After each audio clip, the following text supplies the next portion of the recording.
We're live. Just in time, too. Very close, very close. Cut it all the way down to the very end. But we're here. We're here for Thursday Night Football, and for what I'm hoping will be a much more high scoring matchup, let's just say that, than we've got recently. Obviously, I have said before that I don't mind defensive games, and I actually didn't mind so much the game between the Bears and the Commanders. I thought that was, you know, obviously I don't care about either of those teams. I don't know too many people who do outside of Bears and Commanders fans, but I at least I thought there was some back and forth. There was something even the low scoring parts. It was like there was good defense being played. Not like that Colts Broncos game that hopefully we don't have to talk about too much more throughout history at all. But all right, Cardinals Saints. I do think this one could be more interesting. Still got Andy Dalton quarterbacking the Saints, and I'm always going to be a fan of Andy Dalton. Apparently, that's my father. But I mean, the fact of the matter is, I definitely am a big Andy Dalton fan. So, go Andy Dalton. The way I see it, I'm rooting for the Saints because I'm rooting for Andy Dalton. Maybe on some level, I'm kind of also rooting against the Cardinals just because I like being right. I've been saying the Cardinals are trash for a very long time. Like really ever since this whole era started. Like I was kind of iffy on Kyler Murray from the beginning, but I never really liked Cliff Kingsbury. Looks like we got somebody joining the stream. So whoever you are, put a comment down, and you know the drill at this point. I'll put you down here, and we'll have a little discussion. But as you can tell, I think it's going to be a high-scoring affair, especially with DeAndre Hopkins being back. I think it's going to be a lot of back and forth. And the way the Saints played us last week, I think they can put up points. But I really don't believe in this Cardinals team, man. Maybe they can put up points. I just that defense, I don't believe in them either. But look, it's my boy Andy Dalton. That is my boy. Let's go, dude. I'll always root for that guy unless he's playing against the Bengals. And now that we've beaten him, I don't have that hesitation there anymore. Jameis Winston is suited up on the sideline though, so what's going on with that? Like he's dressed. I mean, is he back from injury? Anyway, Andy Dalton's going to wind up, and he's going to get the ball out to number 83 there for about a 7-yard pickup. So a good way to start the game. Definitely a good way to start the game. Let's see. Number 83, that is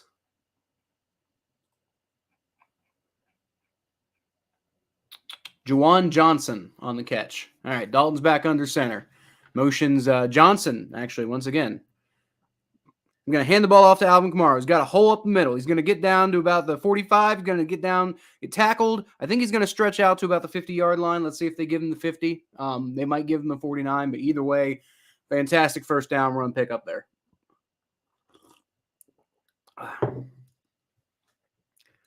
Been getting up a lot earlier lately, so coffee tonight instead of beer.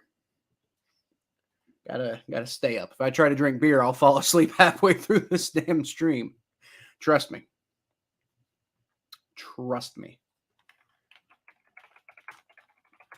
So I will find out what's going on with Jameis Winston here in a second, but once the action's gone. Anyway, Andy Dalton hands off to Alvin Kamara. He's not going to get a whole lot, but he's going to push through that Cardinals defense. He's going to pick up probably about 3 yards there. So it's going to be second down and probably about 7. Vance Joseph, that is another guy who I like rooting for. Like, I mean, most people know him as the Broncos head coach that didn't work out. I know him as a former secondary coach for the Cincinnati Bengals. Always really liked him. Thought he was going to be the next big guy to go get a head coaching job. I think he got a little too quickly. All right, there's a flag on the play as Taysom Hill was under center, and the Saints are backing up because it's false start.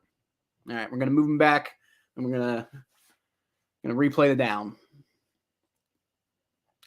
So yeah, it was a photo finish me getting in here, man. I was I was watching a movie with my family. Didn't quite think it was going to take as long as it did, but you know.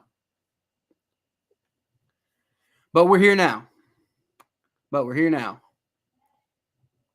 All right, Taysom Hill's. No, sorry, Andy Dalton's under center. Fakes the handoff, and he's gonna throw deep, and it's caught, and he gets all the way to the touchdown. That's Rashid Shaheed. That's the guy who had the big highlight touchdown against the Cincinnati Bengals. But Rashid Shaheed, or Rashid Shaheed, I think his name is Rashid Shaheed. I don't know, but either way, touchdown Saints. That was a beautiful pass there by Andy Dalton. I wish he would have done that a little bit more for the Bengals, but either way, great pass there by Andy Dalton. It was placed perfectly, and it was great vision to see Rashid Shaheed all the way down the field, man. And number 20 there for the Cardinals just did not stand a chance. That dude towers over that guy. All right, well, that is a quick way to start. And like I said, this Saints team, they can put up points, man. The Saints team can put up points, and with DeAndre Hopkins back, I think the Cardinals are going to put up points too. I just, I'm not entirely sure what we're going to see. Not entirely sure what we're going to see, but I think ultimately it's probably going to come down to the Saints are probably just going to score more points. I think the Cardinals are probably going to have a broken drive here or two, and the Saints, I think, are just going to be more efficient because, I don't know. From what I've seen, I trust the Saints more. Got 4 people watching. Let's go, man. Put your comment in the chat. You know the drill at this point. Put your comment in the chat. I'll put you up on the screen. Obviously, unless we have another one where it's just going crazy and I can't get to everybody. But, as much as I can, I'll get to everybody as much as I can. But yeah, man, 35-31 Saints. That's what I'm thinking. 35-31. I think both teams are going to cross the 30-point mark. And I mean, the first couple minutes of this game so far, what have we seen? We've seen, the Saints moving the ball and then a deep shot that connects. And man, it's 2 highlight reel catches in a row for Rashid Shaheed. Am I saying that right? Like,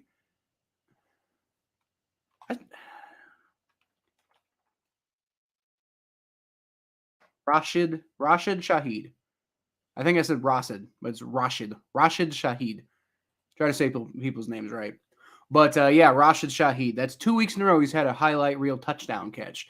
So maybe somebody pick up on your fantasy team. Oh shit, I better go do that before somebody else does it. Well, obviously now I'm not going to do it now, but I'll just make a note to do it at the end of the episode, because at this point he's going to be on the waiver wire. If he's available, he's only going to be able to pick up on waivers, and then like if somebody else wants him and they have a higher waiver priority than me, then they're going to get it anyway. So I guess I don't really need to rush. Coffee, the lifeblood of life. Seems like a redundant thing to say, huh? The lifeblood of life. I don't know. But either way, without it, I don't know if I'd make it through this stream. Oh my God, those Arizona plateaus are beautiful, man. Went out to Las Vegas last year, and I know Arizona and Las Vegas aren't the same place, but compared to the environment that I'm used to, there's a lot of similarities. And it's just beautiful countryside out there. Absolutely beautiful countryside. All right, Saints going to kick back off to the Cardinals, and we are back underway. Let's see if the Cardinals can bounce back as quickly as the Saints, got going initially. Let's see if Kyler Murray can come out here and show those, flex those explosive muscles. I was talking to Majestic earlier about he was talking on my power rankings. I got the Cardinals ranked real low, and I told him I don't really care that DeAndre Hopkins is coming back, because like it's not just for me. It's not just about explosive firepower. That's not the only reason I think the Cardinals are bad. I just think they're overall bad. I think they're poorly coached. I think they have a bad defense, and I mean that's a good run right there.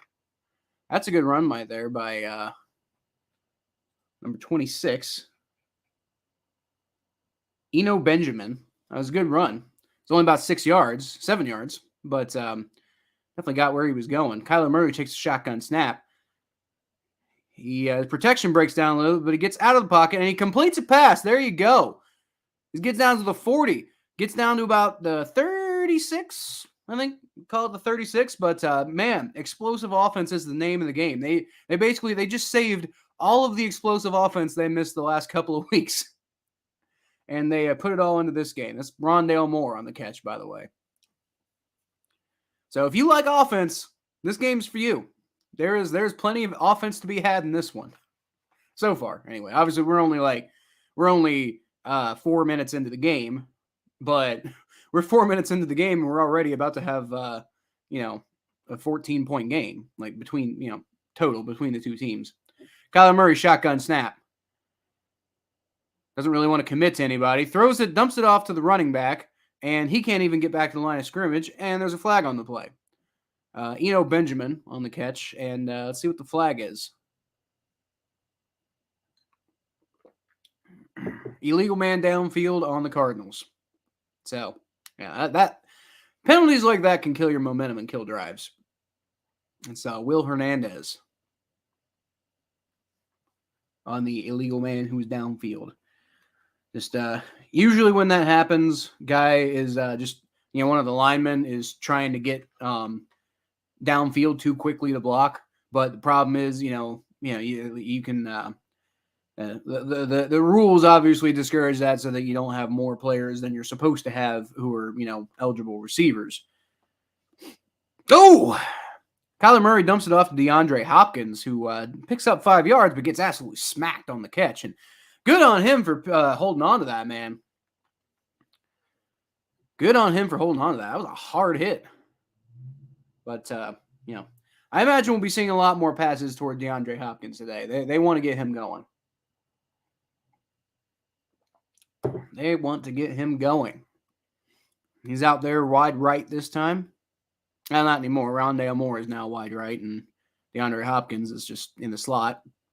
All right, Kyler Murray's going to throw it deep for Hopkins, and he just cannot get away from the defender. You maybe even could have argued like illegal contact on the defender there. Maybe even as far as holding. DeAndre Hopkins trying to argue for it, but refs aren't calling anything. So it's going to be 4th and 5, and the Cardinals defense or the Saints defense holds. So if I'm right about all the explosive offense and the Cardinals faltering a time or two, this might be where it comes. I could totally see the Saints holding the Cardinals from scoring here and then going on the rest of the game to, basically not be able to do a whole lot. It's going to be a 50-yard field goal kick, and it is straight through the uprights, and it would have been good from 61 yards. So there you go. If you're a Cardinals fan, at least we got a good kicker. At least a decent kicker. That's Matt Prater, by the way, the kicker. Matt Prater, really? I didn't even realize he was still in the NFL. Like, God, last time I remember from him, he was that dude when he played for like the Broncos, and even after his like DUI and he played for the Lions, or was that before the DUI? I can't remember, but he played for the Broncos and the Lions. He was like, as far as like leg strength, one of the best kickers in the NFL. I thought he'd retired by now though, but I guess not. Matt Prater's still kicking around, kicking. That's funny.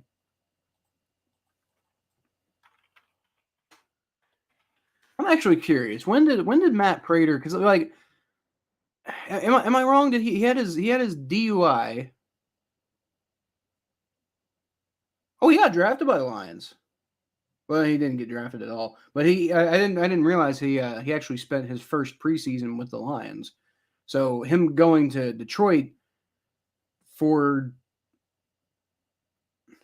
almost basically the same amount of time that he was with the Broncos. Like he was with the Broncos for 7 years, and he was with the Lions for 6 years. So, I think of him as one of the great Bronco kickers, but looks to me like he was, you could almost make the argument that he was just as much of a Lions kicker as he was a Broncos kicker. But, at one time, Matt Prater, one of the best kickers in the NFL, just purely on leg strength alone. Not so much accuracy, But I mean, he had enough accuracy for it to be fine.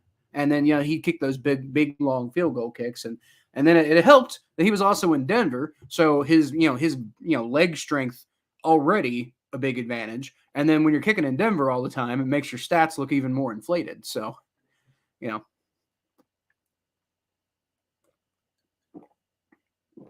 love it when a perfect storm comes together. Also, apparently, spent some time on the active roster of the Atlanta Falcons early in his career. Let's see. Beat out Billy Cundiff. Well, that's a name I haven't heard in a while. Beat out Billy Cundiff for the job. And missed at least one field goal in 3 games played for the Falcons. Missed 2 field goals against the Jaguars in week 2 and was cut after that. Then they signed that's when they signed Morton Anderson. I remember Morton Anderson. So I guess that's that would definitely explain. Yeah, Morton Anderson coming back after his stint with the Falcons back in the late 90s. But I guess that would explain why he didn't stay with the Falcons for too long. Yeah, he missed 2 field goals when you basically have like no credit in one game, and yeah, you're not going to make it through the next week. All right, so Saints kick back off to the or Cardinals kick off back to the Saints after the field goal, and we got a 7-3 ball game.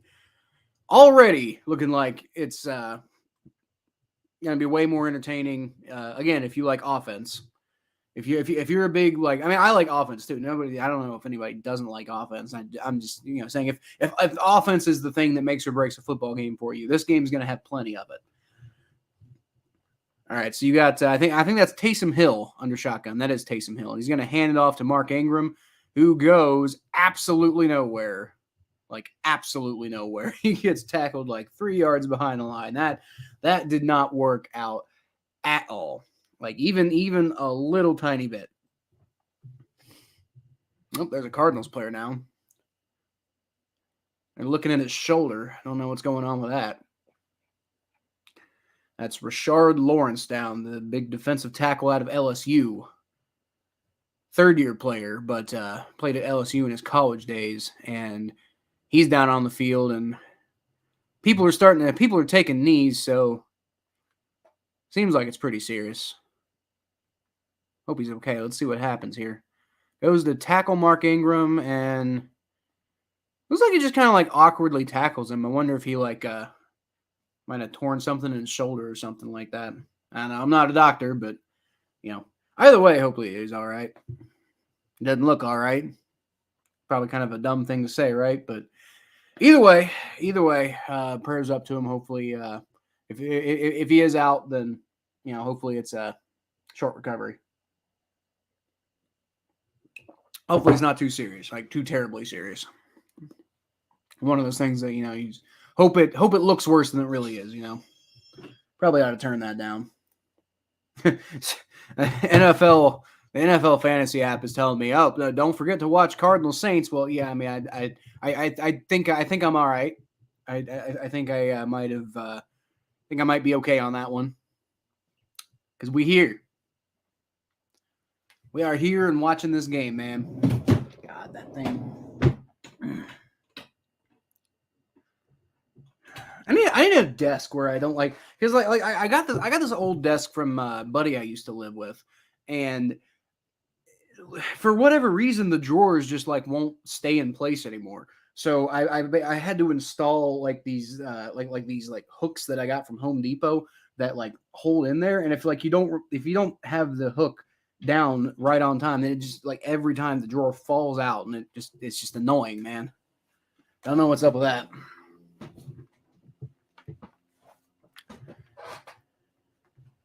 Okay, so trying to figure out what's going on with Jameis Winston now that we're on commercial. I got a chance to look at it. Because I saw him suited up. Is Andy Dalton just starting now? Let's see, news. Jameis Winston practices for the first time since week 3, a week ago. They're saying he's doubtful for today. Maybe it's one of those things they got him in, but because he's because he's still recovering and they don't want to play him. But it's like one of those things, like if he's one of those things, like, you know, if he's still kind of hurt and you really don't want to take the chance, but it's like if Andy Dalton goes down, then good enough, you know. What's up, Matthew? 5 days to your birthday. I know, bub. I know, bub. Hope it's a good one. 11, right? All right, and that's Rashard Lawrence being carted off the field. So, oh no, that's not Rashard Lawrence. That's a Saints player being carted. A completely different Saints player. What happened to Bradley Roby? Okay, so Bradley Roby got hurt on that play too. They didn't even like say anything about that on the broadcast. Looks like he just kind of like tripped up on the turf, man. Man, this turf hurting people. This turf, man, like they gotta do something about it. People are way too often just like having completely non-contact major injuries that they got to come back from. Anyway, Andy Dalton's gonna fake the handoff to Mark Ingram. He's gonna throw in the pocket. He finds a man and can't come down with it. I believe that was Chris Olave. Yeah, it was Chris Olave. Yep, 11. How was my day? My day was all right. Yeah, not terribly eventful. Really, honestly, a whole lot of nothing. I haven't really, like, I've been spending time with my family and pretty much all day, and then now I'm on doing this. So, as honestly, just I haven't really had a whole lot going on today. All right, that mention that in a second. But anyway, Andy Dalton is in shotgun formation. He is going to get out of trouble, and he does get it to Chris Olave this time. That's going to be about a 13-yard pickup and a first down for the Saints.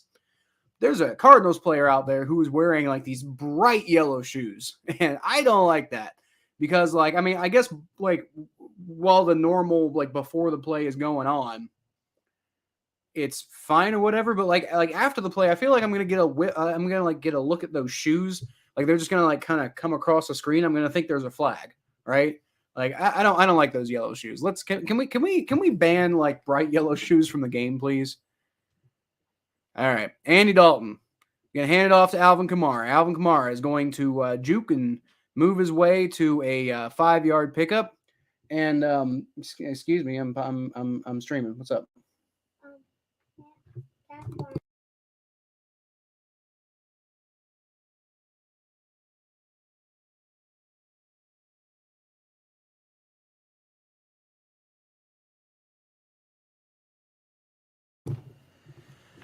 Sorry, that was my son. He needed some water, but yeah, he's old enough. He can get it himself. Andy Dalton, shotgun snaps, got Mark Ingram right there. He decides to keep it, and that's, by the way, Taysom Hill who decides to keep it, which makes a whole lot more sense than Andy Dalton because Taysom Hill basically tried to plow his way for a first down, and he might have gotten it, but I think he might also be a little bit short. That was like the weirdest. I was thinking that was Andy Dalton at first because I didn't see the number. And that's just the weirdest sight of all time, watching Andy Dalton try to power run for a first down. But it was Taysom Hill. That makes a whole lot more sense.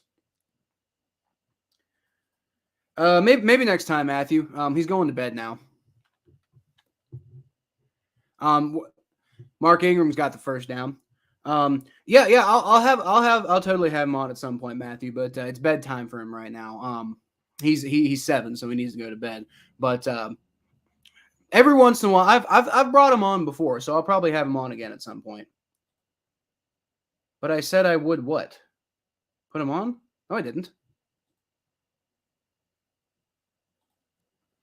How do I feel about the Robbie Anderson trade? I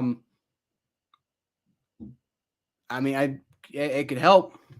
You know, it could certainly help this Cardinals offense be more explosive, but I mean, I think the bigger issue here is that, or the bigger good thing for them is that DeAndre Hopkins is coming back, right? Probably a big loss for the Panthers, but you're in tank mode at this point anyway, so you might as well, right? So, I mean, I don't think it's the most consequential thing of all time, but, probably a good move.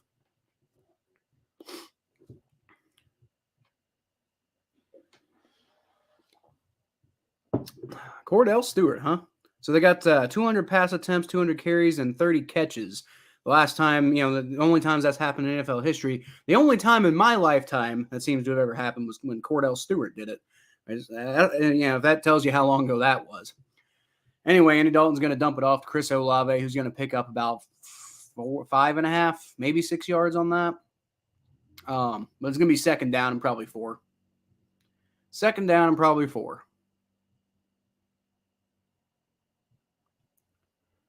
And there's another Cardinals player down, dude. Like, man, this is a rough game, man.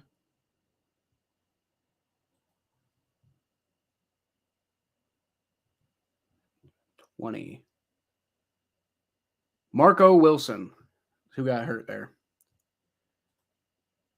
Please face reveal. No, I will. I'll have him on at some point. I will, but he needs to get to bed right now. So, and the Mickey Mouse left. I already told you I can't do. I told you that's not the thing that I said I would do. I did say I'd do something else, but I didn't say I'd do the Mickey Mouse left because I can't do a Mickey Mouse left. I can't get that high. Taysom Hill is going to dump it off to Alvin Kamara, who's got the first down. Got about a 7-yard pickup there. So the Saints offense once again is moving. Right on.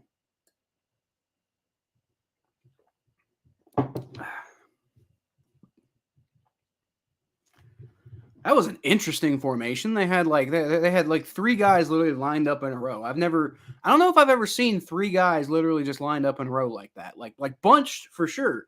But I've never seen 1, 2, 3 like standing in line like that. That was interesting. All right, Taysom Hill motions a man to his right. Hands the ball off to Alvin Kamara, who's swallowed up at the line. Taken down by a combination of J.J. Watt and Zach Allen. Swallowed him up back there. There was pretty much no hope. That play was dead from the start. But anyway, it's going to be 2nd and 12. Andy Dalton's back on the field. Kind of hard to keep up with who's at quarterback at this point, right? Because they just keep, Dalton Hill. And I mean, unless you see, which jersey it is, it's hard to tell who's who. All right. Andy Dalton, shotgun formation. He's got Mark Ingram to his right. Feels the pressure, dumps it off to Mark Ingram, who's able to pick up about 3, but can't really get much more than that. So it's going to be 3rd down and 7, roughly. 3rd down and roughly about 7. J.J. Watt giving the Saints a lot of problems on that play. That dude still got it. That dude is dude's getting up there in age. He's been doing it for a long time, but he's still got it. How old's that guy? J.J. Watt. He's about the same age as Andy Dalton, really. I think they came in the same draft class. Yeah, he's 33 years old. For, I guess for a defensive lineman, All right, Andy Dalton, shotgun formation. Throws, caught, Chris Olave. About the 21-yard line. It's 1st down, and Saints, once again, boom, boom, boom, boom, boom. Boom, boom, boom, boom, boom.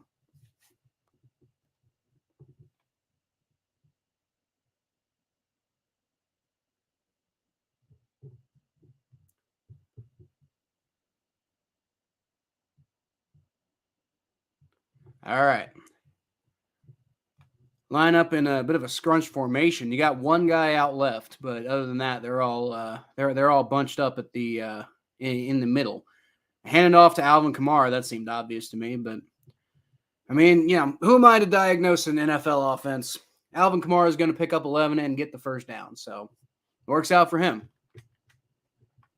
Definitely works out for him.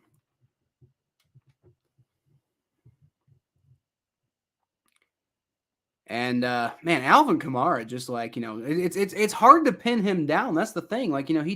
He gets the ball, and as soon as he gets the ball, he's just he's here, he's there. It's just like,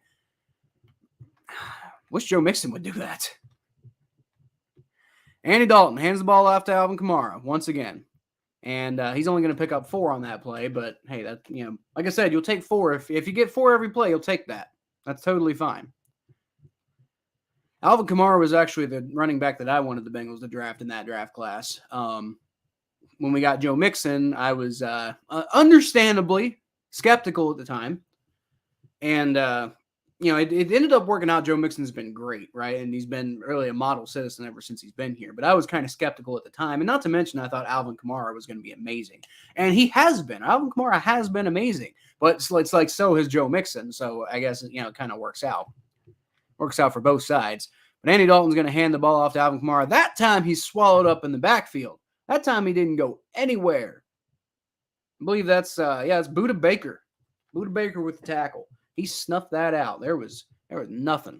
There was nothing for him on that play. Buda Baker's just all over that one. Tackling him behind the line, about a 2-yard loss. All right.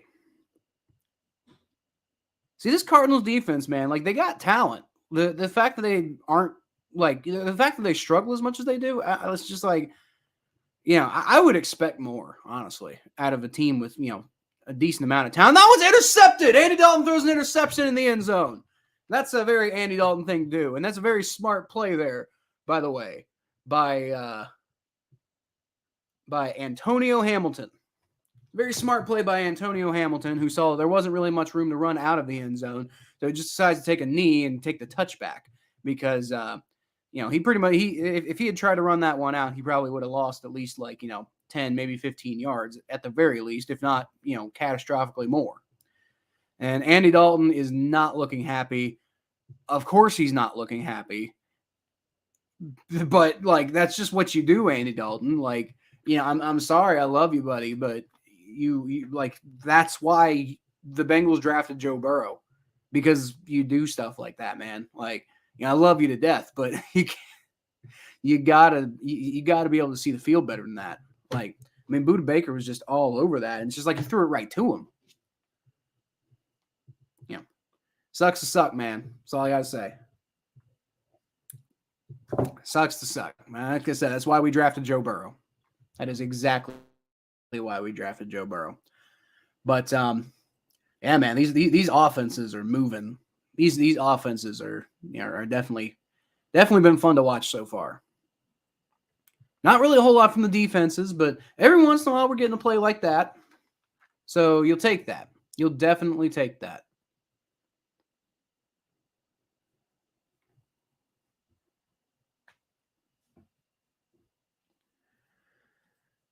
All right. So what I got from reading up on Jameis Winston is he was questionable heading into this game. And I guess it's one of those things, like if Andy Dalton gets hurt, I think they'd rather have Jameis Winston come in and play, risk it a little bit if something happens. According to their injury report, he's not even listed as questionable. He's just, listed as, he is there. But again, I think, it's one of those things where he's got a back and ankle issue, allegedly. And because of that, they're just like, we'll give it to we'll give it to Andy, give you another week to recover, Jameis. Especially considering I think part of it is with it being a short week. And it being a short week and everything like that, you'd rather give Jameis now he's going to have 10 days to recover for the next game, and he should be, back and fine for that. And also the way Andy Dalton just looked on that last play, probably going to be seeing if Jameis will be healthy next week. Man, Andy, I love you to death, dude, but oh my God, throws it right there. You cannot throw it there. First of all, that's double coverage. Second of all, if you're going to throw it there, you got to throw it to where only your guy can get it. Buda Baker just came up from right behind there. Kyler Murray takes off and runs, picks up about 17 yards. Not a whole lot to speak of as far as defense goes today. A little bit. Like I said, there was the interception. And the Saints, the last time the Cardinals had the ball, the Saints did hold them to a field goal. So, it's not like it's been a complete, just tearing up the defense fest. But it's definitely been more of a, high-flying type of game this week. or, high running, I guess. That's Eno Benjamin, who takes to the 25, to the 20. Tackling around the 18-yard line. It's Eno Benjamin. Takes the handoff from Kyler Murray and just shreds the Saints defense. Wow. Man, these running games, dude. Like some of these running games, it's just like, the running game in the NFL really has evolved, because like it used to be like, like the reason the NFL kind of moved away from running the ball and passing the ball more was because, that's where you get like the athleticism. That's where you get like the athletic, like the big crazy highlights and stuff like that. That's where you get it. But the way some of these running offenses are right now, and some of the way these runners are anymore, it's just like, man, some of these runners just put on these highlight worthy performances week in and week out. I almost wouldn't be shocked to see the NFL kind of like reverse course a little bit, and like, over the next 20 years, you might see like, runners kind of become like the dominant force in the NFL. Like, I mean, I still think like running backs are probably gonna be, they're never going to come back to the same like level of like stardom that they used to have back in like the 70s and the 80s, or the 60s, or even before that.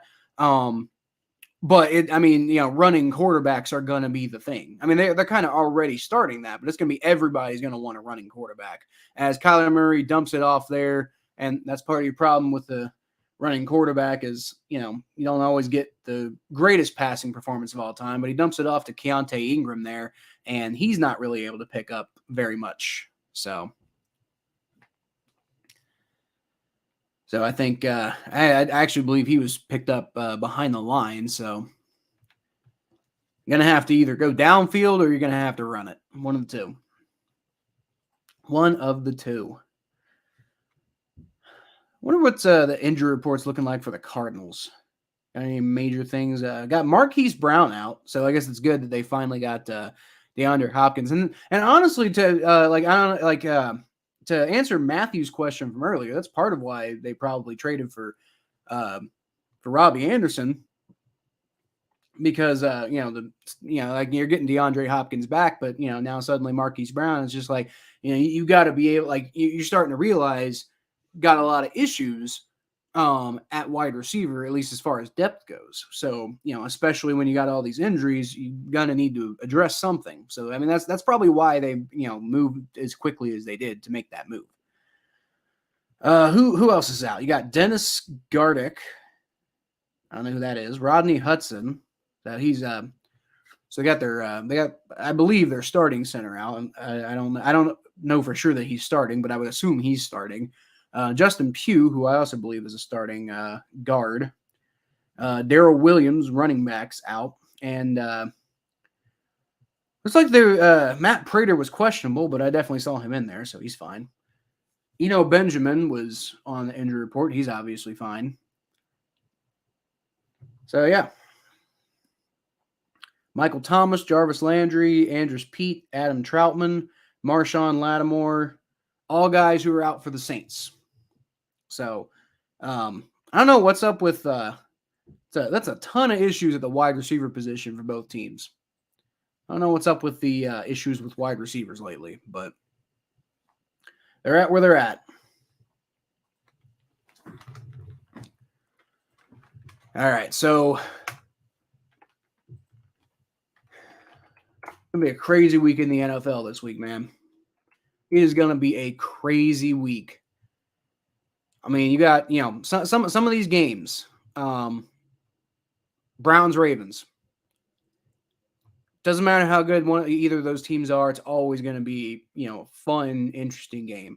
I'm personally interested to see what happens with Chiefs Niners, right? Because, the Niners are always scrappy. They're injured to hell and back. But I think the Chiefs are going to win that game. And if y'all don't watch the Battle of Ohio podcast, you should probably watch the Battle of Ohio podcast, right?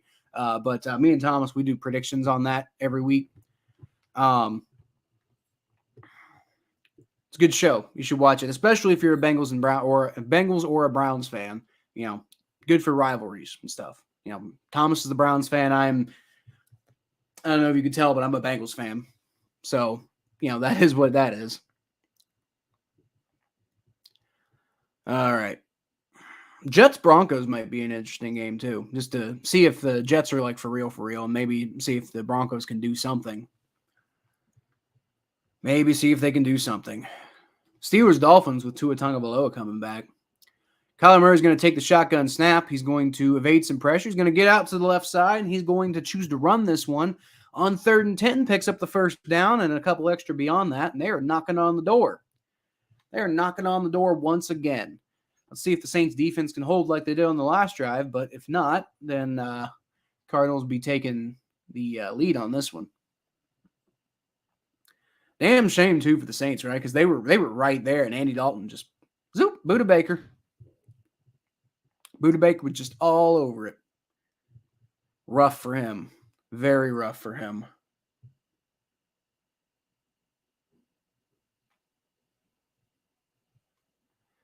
All right, Kyler Murray hands the ball off, and that nowhere, just all in the backfield. There's just no chance for that one to ever even have a prayer of developing. Benjamin gets smacked on the play by I believe the safety there, safety for the Saints, number 20, Werner. Had the roster up, and then I turned Pete Werner. Pete Werner, the linebacker, actually. Not too many linebackers wearing number 20, but I guess, they loosened up the position restrictions on numbers, so I guess you can do that now. Anyway, Kyler Murray is taking a timeout for some reason. He didn't like the look, but in the first half, time, you don't really need to conserve timeouts like you do in the second half, because obviously in the second half you really want to conserve those timeouts for at the end of the game. If you need to potentially try to make a last second comeback, you want to have as many timeouts as possible for something like that. Worst case scenario, you don't use your timeouts, and then it's fine. But if you when you have to use unnecessary timeouts, it really kind of screws your options. Now, according to this, the Cardinals, and this is part of why I don't like Cliff Kingsbury. I didn't even know this going into this game, but this is another reason not to like Cliff Kingsbury. So allegedly, the Cardinals have only, when leading in NFL games this year, they've only ran the ball 13 times over the whole year. That's unsustainable, man. You got to be able to run the ball when you're leading. As Kyler Murray tries to throw to Eno Benjamin and just cannot connect with him on that one. I think he threw it a little bit behind him, and Eno Benjamin didn't know where it was. I'll tell you right now, this right here is why I think the Cardinals are trash. This right here, because they've been moving the ball, but they just moving the ball isn't enough. They fall apart, and their defense isn't really that good either. So I don't know, man. Part of my thing is I just do not believe in Cliff Kingsbury in any way, shape, or form. As a head coach, I just don't. I felt like he had the wrong attitude when he started, and maybe he's got a better attitude now, but I just don't think he has the right. Don't think he has the right chops. So that's going to be tossed out wide right to Rondale Moore, who juggles it. He does eventually catch it, but he's well out of bounds by the time he actually gets control of that ball. Well out of bounds. Way to stick with it, but like I said, well out of bounds. That is a penalty, though, on the Saints, which has been maybe it was on the Cardinals. I thought it was on the Saints, but it was declined, and now it's 4th down. So I can't imagine if there was a penalty on the Saints, it would have been declined. That'd been one of the all-time biggest blunders, and Cliff Kingsbury would be fired at halftime, honestly. Rodrigo Blankenship is the kicker now. What happened to Matt Prater? Did Matt Prater re-injure himself? Dude, that's weird. Oh, Rodrigo Blankenship's up. Former Colts kicker who ended up getting cut due to inconsistency issues, and that kick is up and it is in, and the Cardinals are got the game to 7-6. Can't get in the end zone, though, so maybe my whole 35-31 Saints prediction isn't going to happen. Although, I think it's still pretty clear who's going to win this game.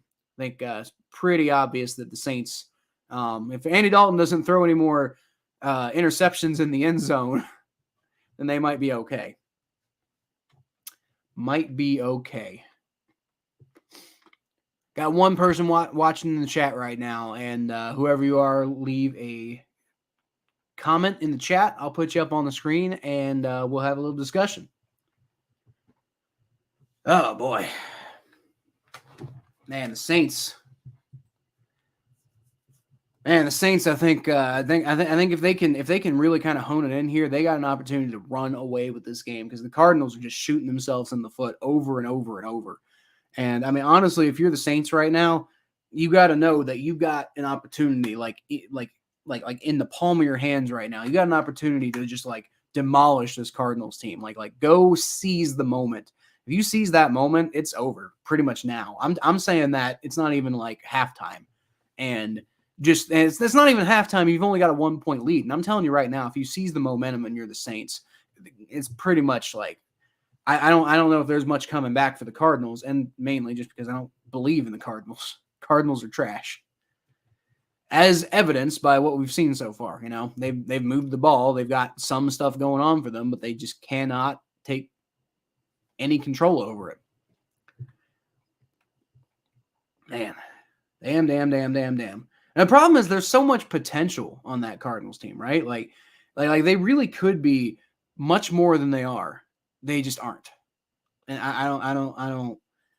It's just unfortunate. It's really unfortunate.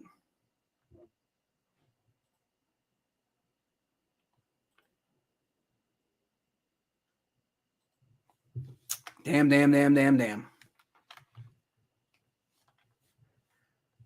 All right. Like I said, beautiful countryside out there in Arizona.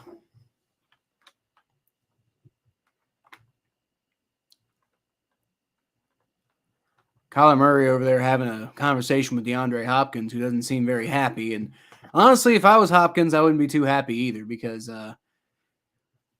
that's not a good way to end it.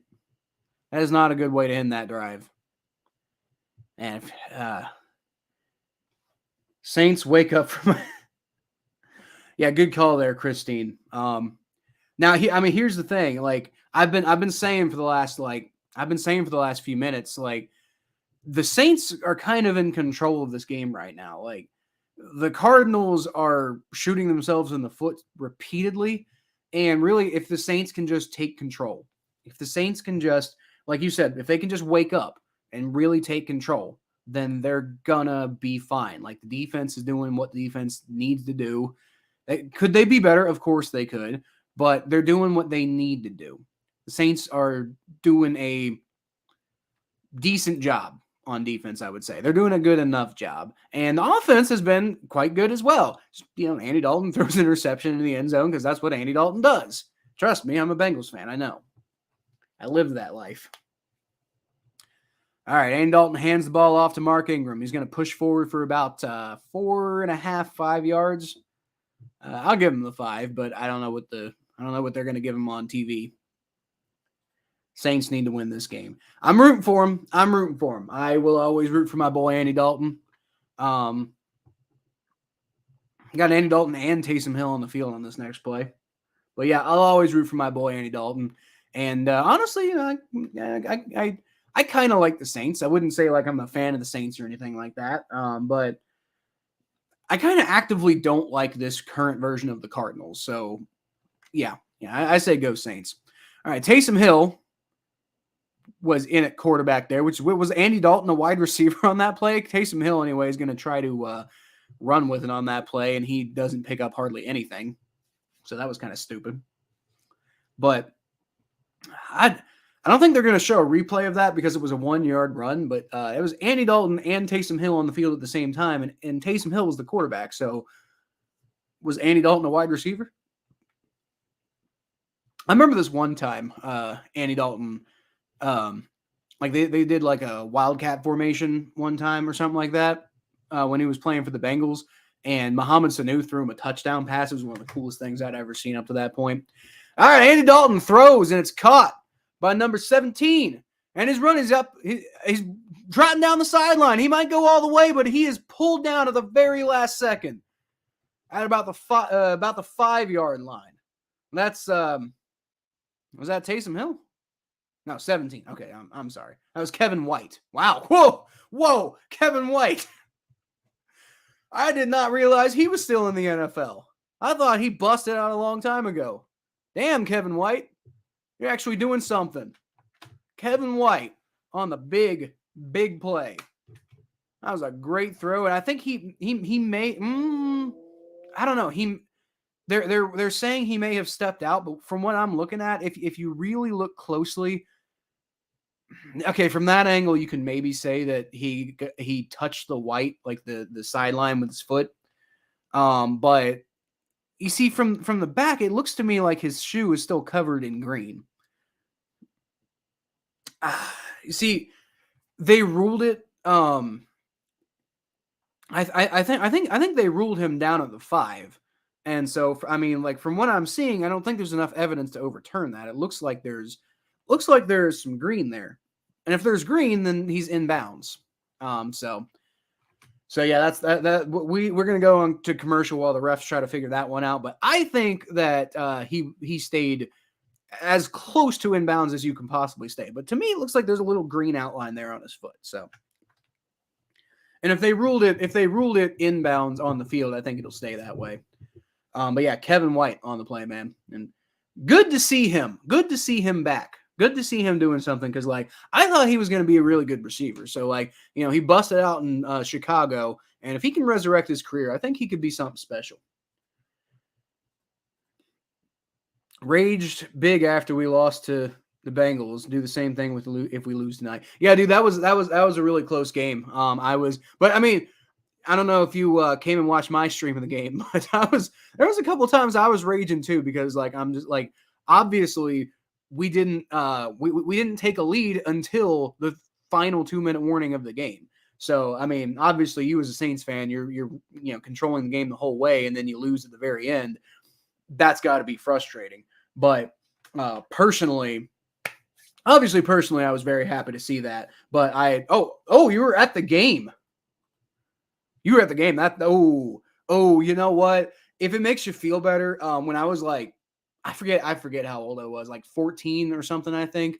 I went to this Bengals game. I think it was 2006.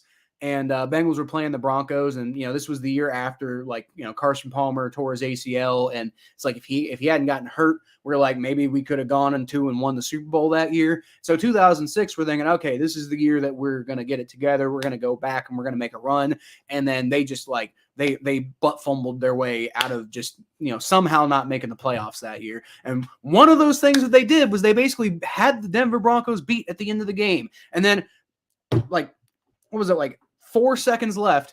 Kyle Orton throws the ball over to I believe he was targeting Brandon Marshall. Leon Hall breaks the pass up, and it's caught by Brandon Stokely, who runs 70 yards down the sideline and ends up getting a touchdown, and the Bengals lose that game. So trust me, I know all about what it's like to lose in really frustrating situations. But hey, you ain't gonna hear me complaining about the result of that game. But I am rooting for y'all this week. I hope y'all beat the Cardinals. I really do. You should put up a live score so I stop making you so tiny on my screen. There is a way to do that. I don't know how to do that. I know Tom Grossi does that. He has like a live updating thing. I don't know how to do that, but I might look into that though. As Andy Dalton hands the ball off to Alvin Kamara. I think he gets back to the line of scrimmage, but isn't really able to get anything beyond that. But yeah, Jacob, I know there is a way to live update, like at least like have like a header that I can update that'll have the scores.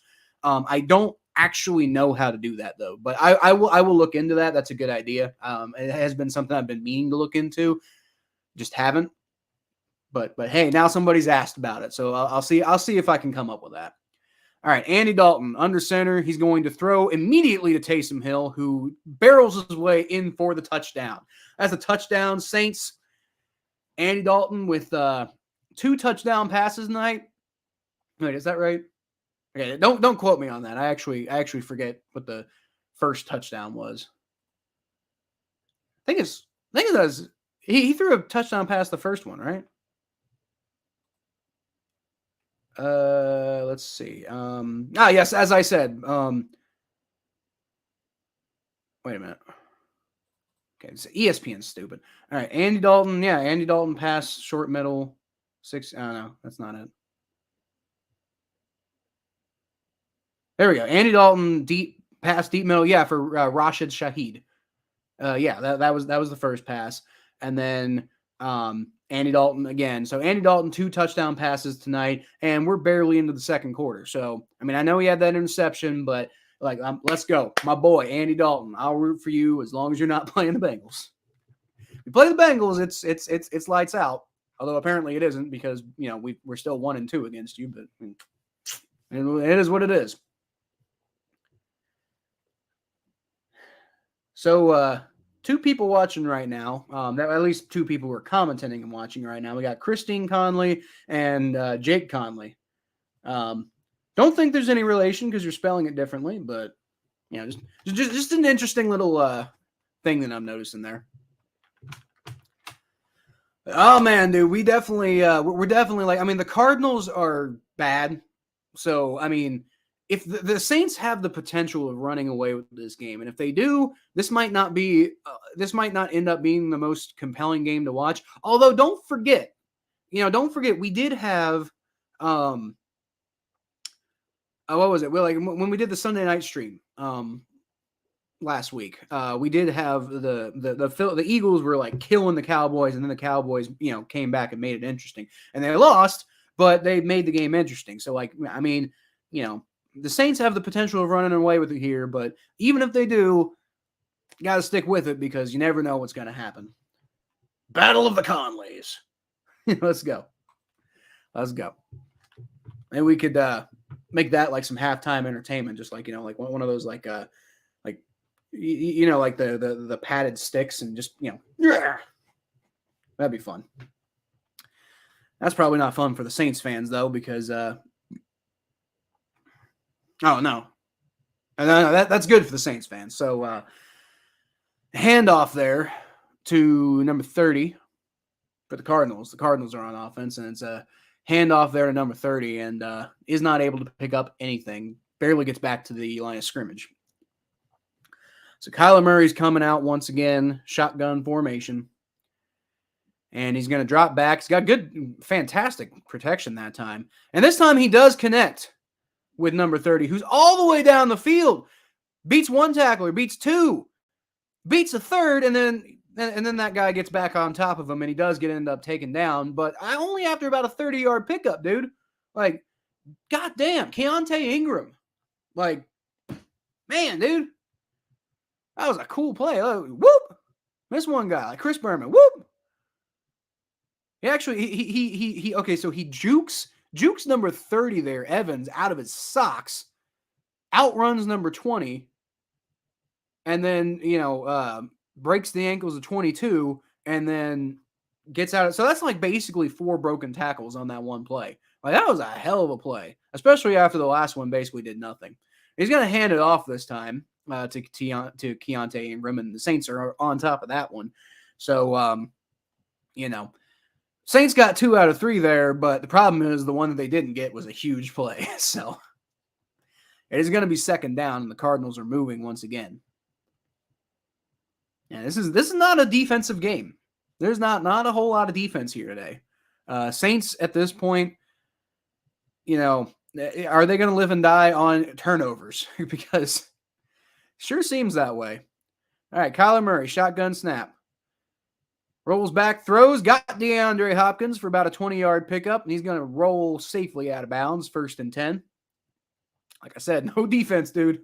I mean, I know the Saints are missing Marshawn Lattimore, and that's that's a huge thing. When I was going through the injury report earlier, I don't think I mentioned Marshawn Lattimore, but that's because I think we all knew he was already not playing, and those are only like the game time decisions that I was talking about. Marshawn Lattimore, we knew this whole week wasn't going to be playing. Actually, he might be on IR. I'm not entirely sure. Anyway, Kyler Murray's in shotgun formation, and he's got a running back and a fullback in the backfield with him. Hands it off to Keontae Ingram once again, and once again going nowhere. So Keontae Ingram, as good of a job as he did on the yards after catch on that last play from earlier, not doing a very good job running the ball right now. So maybe that's why the Cardinals. That's the crazy thing. Like they showed that graphic earlier where they were like, when they don't have the lead, the Cardinals run the ball a lot, but when they do have the lead, they barely ever run. It's just like that's when you should be running. All right, now Kyler Murray's gonna dump off a quick screen there to Eno Benjamin, and Saints are all over that one. So that Saints defense is holding now.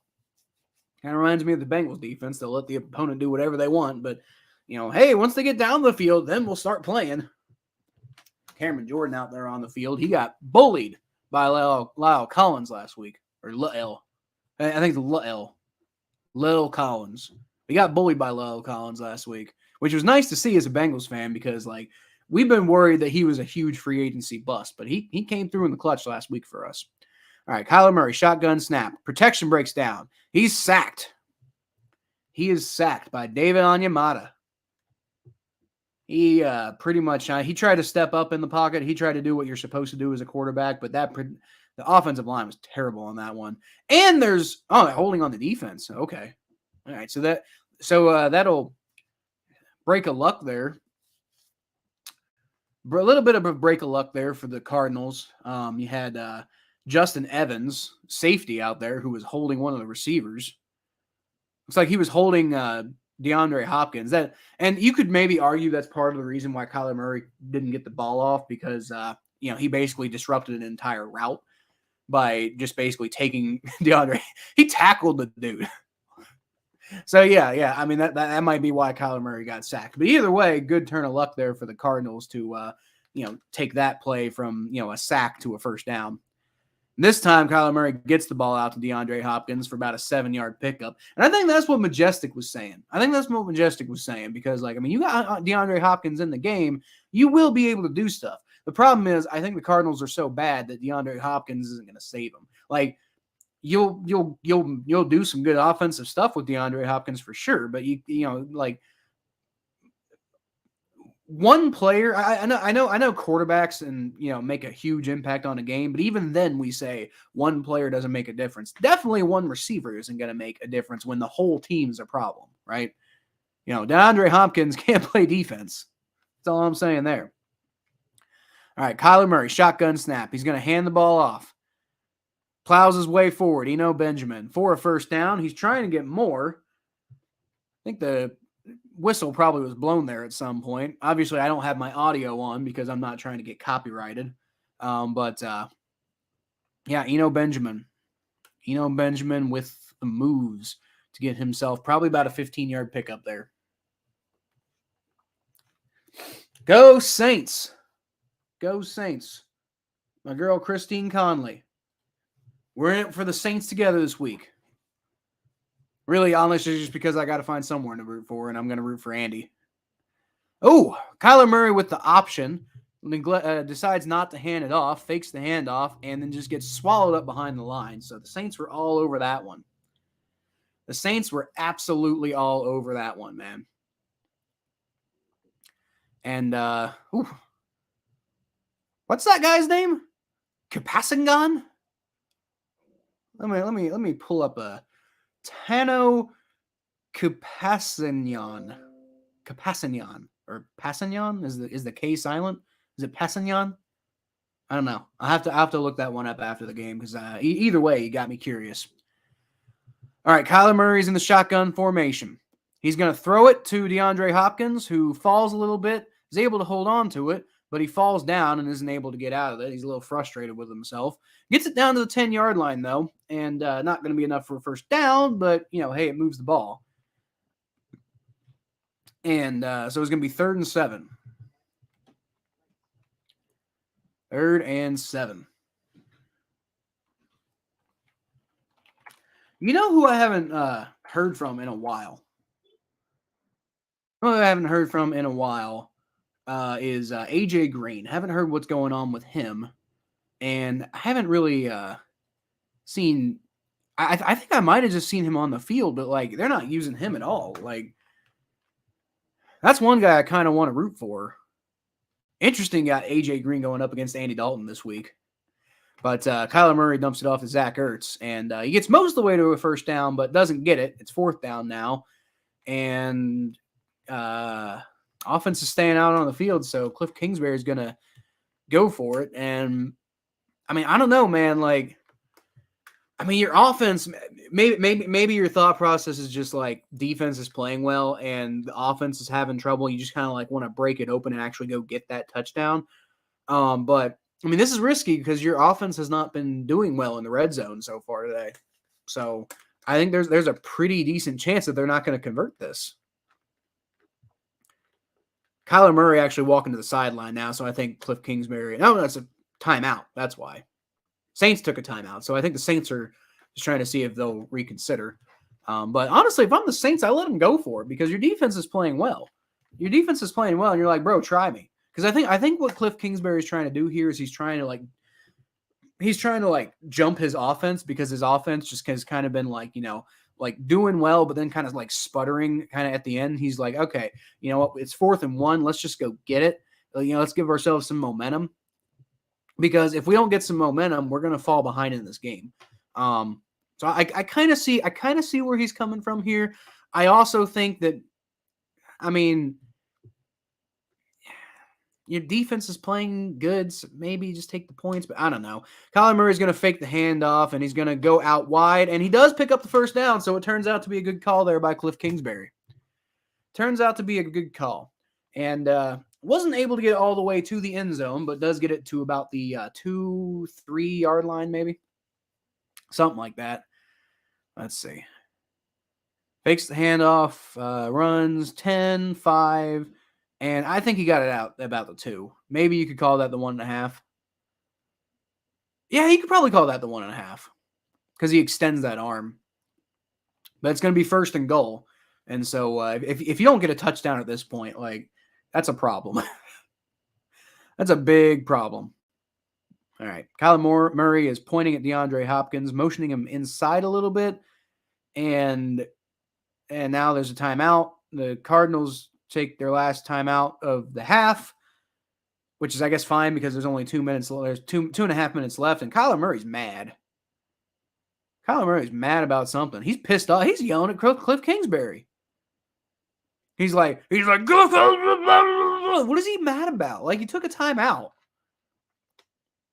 And now he's shouting at DeAndre Hopkins. Like, dude, Kyler, calm down, bro. What the hell was that? Kyler Murray's just out here, like, chewing out Cliff Kingsbury, and DeAndre Hopkins has got to come calming down. He starts shouting at DeAndre Hopkins over a timeout. Like, bro, what the hell? What was that? Like, yikes, dude. No wonder the Cardinals are struggling. Kyler Murray's volatile. That's not a good look at all. And he's still kind of pissed off. He's like, you can see it in his body language. He's just like, God, will you motion, please? Fuck. He's like a crummy teenager, man. Jesus. All right, he's going to hand the ball off, and that is a touchdown.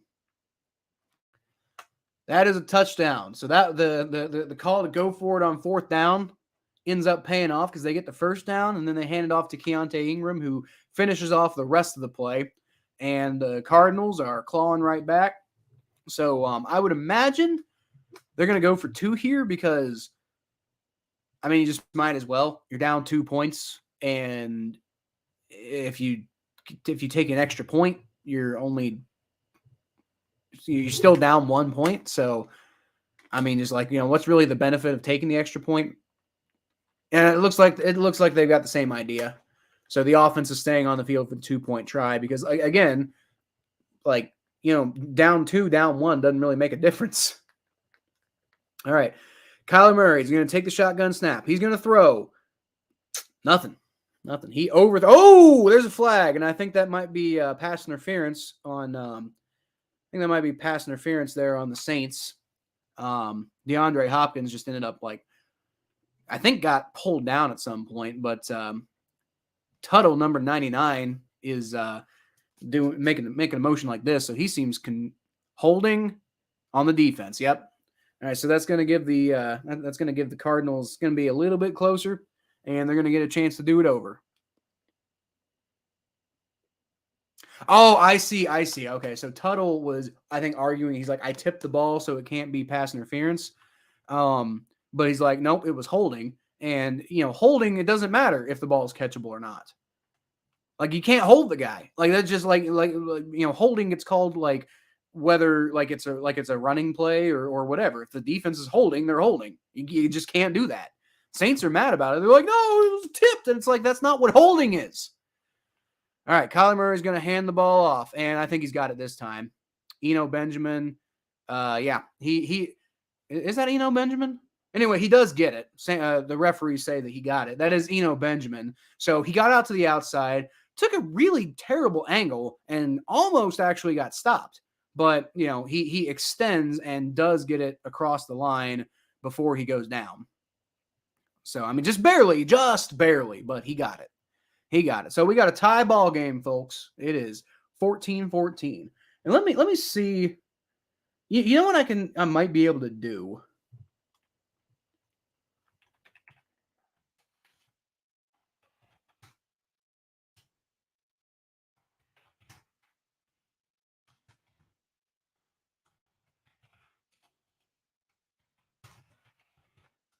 Okay, so this isn't going to be great, but Conley, to help you out a little bit. Let's see. I don't like that. Is it not gonna? It's not gonna show it across the bottom of the screen. I don't like that at all. Well, you know what? Y'all know where to find me, right? Y'all know where to find my my stuff. So FB4. F4. All right. So all right. So here we go. We got the little bubble up here. That's what the score is. And I'm not the biggest fan of that because it doesn't show off. It kind of hides my social media tags down here. But I mean, y'all know where to find me, right? At Kyle Phelps 92 on Twitter, Facebook.com/the the Battle of Ohio podcast, which is on YouTube, Spotify, and Apple Podcasts. Bengals ATB, atbnetwork.com. You can find me there. So go check out all my social media stuff. But there's your score. So we'll just put the score up there at the bottom, and I don't know, maybe I'll rework my overlay so that we can just kind of have that up in general. And that's something that I can update throughout the game. So like, here, if I need to update it, I just take it down. And then, I mean, let's say the Saints end up getting 24 points, and then I can just update that, put it back up real quick, right? So the problem is, like, it's still not as good as like Tom Grassi's method, because he has something he can just change up there and you can see it in real time as it updates. This I have to take down and then edit it and then put it back up. So it's not perfect, but to make it a little easier on you, Conley, I'll put it up. I'll put it up like that.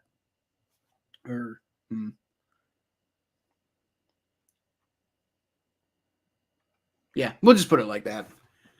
And next to it, I've got the prediction over here. Hopefully you can tell the difference. I'm sure you guys can, but if anybody new comes to the stream, hopefully they can tell the difference. But yeah, looks like they're trying to argue. I wonder. I wonder if they're saying he fumbled, because they're reviewing the play. So I'm wondering if they're saying that he fumbled before he got in. They're saying the call stands. So that's the thing. If the barest little tip of the ball crosses the goal line, or even like just makes contact with like one of the grass petals on the goal line, then it counts as the touchdown. And it looks like that might have, like, just barely, but it still might have happened before he started losing control of that ball. So I think the only real argument you can really have here, because I mean, obviously his legs were not down. No part of his body was down before that ball goes across the goal line. The only argument you could have maybe had is that he loses control of the ball, like he hits it against the Saints guy's knee. Before, you could maybe make the argument that happened before he crossed the goal line, but I think he did just kind of barely kind of cross the barest edge of that goal line. And it's kind of hard to tell, but considering it was ruled successful on the field, it's like, that there isn't really any evidence that he doesn't have it, right? It's kind of hard to say that there's evidence that he does have it, but you really can't cleanly make the argument that he doesn't have it. So, I mean, that's the main thing. Yeah, that was just a really bad angle. I don't know why he chose to try to meet the guy head on. And then when he meets the guy head on, he tries to spin out of the tackle. Like you should have tried to hit him at a different angle if you're going to do that, or make the spin before he grabs you. I don't know, that's just a really weird decision, but he got it anyway. Andy Dalton's going to hand the ball off to Alvin Kamara, who's just nobody can take him down. Two people, there's just nobody there. Eventually, I think a Cardinals safety brings him down. I'm sorry, that's the linebacker, Zaven Collins. Eventually, Zaven Collins brings him down. The third guy to touch him brings him down. But man, the Cardinals just cannot tackle today. You want to know why the Cardinals defense is doing poorly. But then again, you could have maybe that's just Alvin Kamara, because honestly, when I was watching the Bengals Saints game, that was a big, that was one of my biggest takeaways, was just man, the Bengals are struggling to tackle. But maybe that's just Alvin Kamara, I mean, we know he's going to be really hard to bring down, so it just is what that is, I think. All right, we're on commercial, y'all. It is 14-14. This is a compelling game. There's plenty of offense. It's not a gigantic shootout, but there's plenty of offense. And this 35-31 prediction I have still certainly on the table. We are 2 minutes and 28 seconds away from halftime. So, I mean, obviously, we're going to have more offense in the second half than the first half. More scoring, anyway, in the second half than the first half, which I would actually argue is quite possible, because all you really have to do is just both teams need to do a little better in the red zone. If they can do a little bit better in the red zone, we could totally get to that 35-31 scoreline. I mean, you got 2 minutes, 28 seconds. Maybe the Saints can draw something up here, go down and get a touchdown before the half. And then, go into the half 21-14. And then at the very least, I think the idea of the Saints getting to 35 is totally realistic. And then, the Cardinals getting to 31, that's totally within the realms of possibility. And, no reason to think that they wouldn't do better in the second half than they did in the first half. I mean, maybe not, but we'll see. We will see.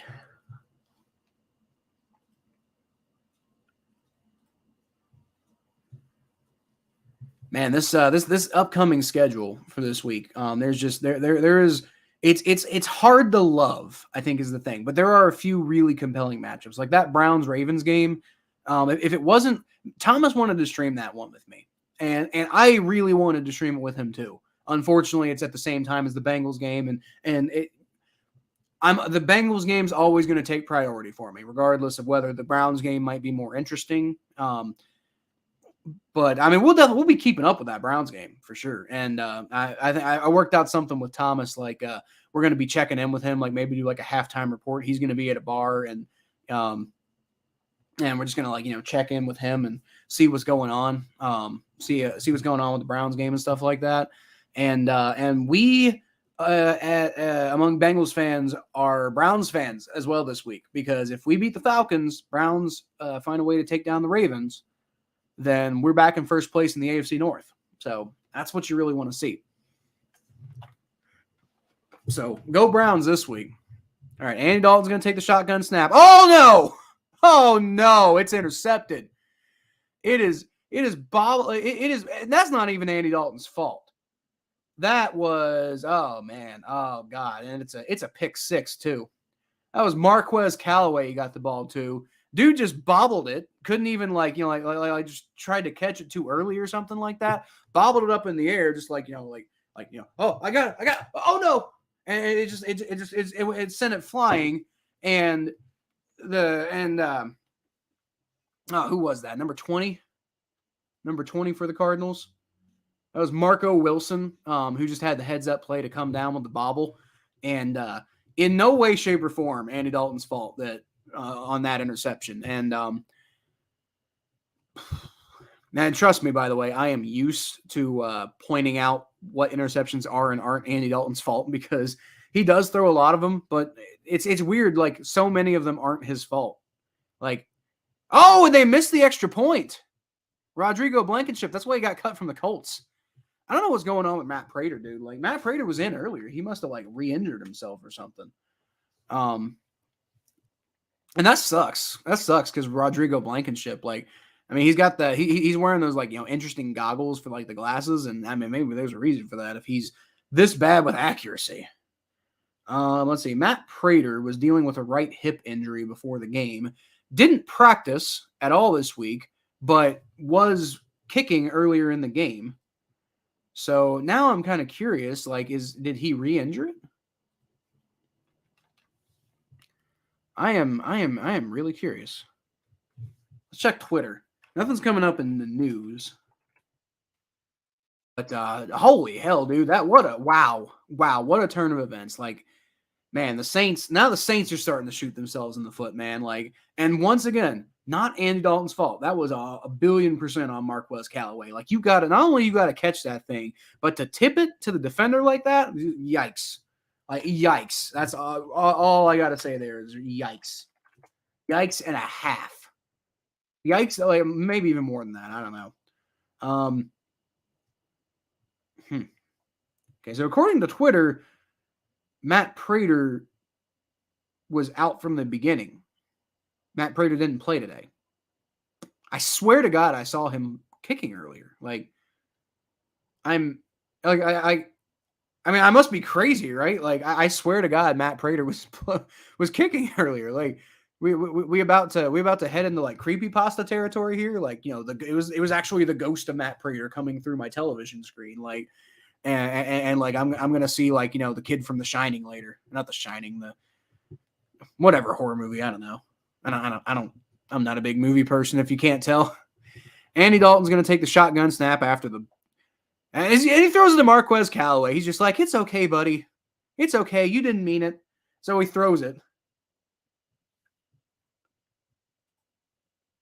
Oh, Matthew, you're at the game too. You and Christine Connolly are at the game. That's awesome, dude. I'm so jealous. I haven't been able to get to a game this year. Andy Dalton shotgun snap, and he's gonna get it with his legs this time. Man, Andy Dalton's been a lot more like of a scrambler lately. Picks up about 15 yards, and damn, Andy. Doing this to his face. Kyler Murray looks so fast. I'm sure he does, but he's bad at throwing the ball. Reminds me of Lamar Jackson, actually. Andy Dalton shotgun snap. Throws to nobody. No, that was a bad pass. I don't know what he was thinking there. But dude, hell yeah, Matthew. Hell yeah. That's awesome. I'm so happy that I'm happy people are going in this game.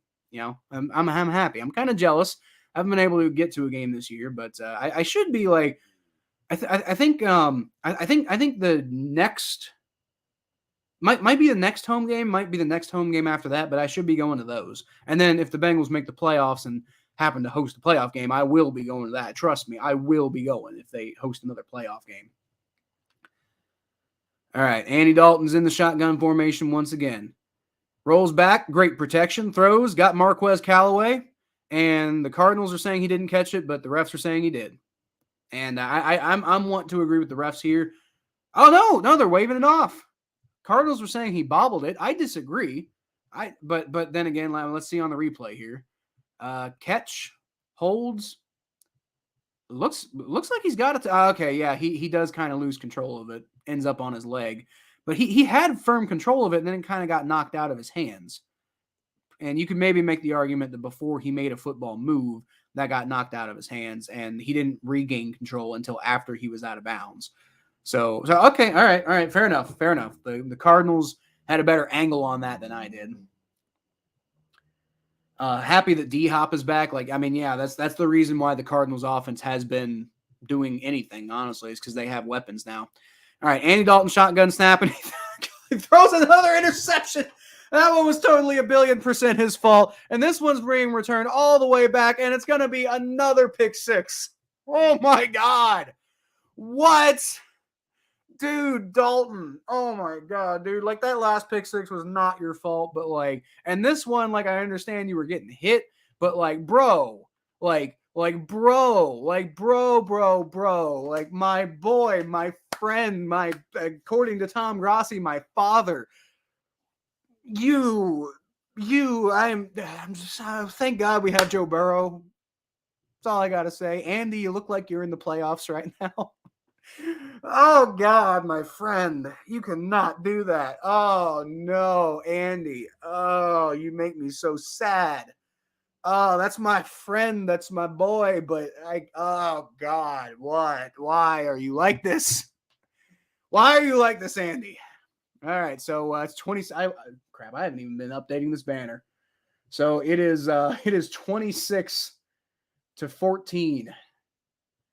Out of nowhere. Like, man, looked like the Saints were about to run away with this game, and then they just imploded. God, man. All right, 26-14, and the Cardinals are going to go for a 2-point conversion again. Kyler Murray's in the shotgun formation, and he throws, and it's caught, and it is converted to Zach Ertz. And that one looked a lot smoother than the last one, but oh my God, Andy. I love you, Andy. Why are you like this, though? I love you, but why are you like this? Oh my God. Oh my.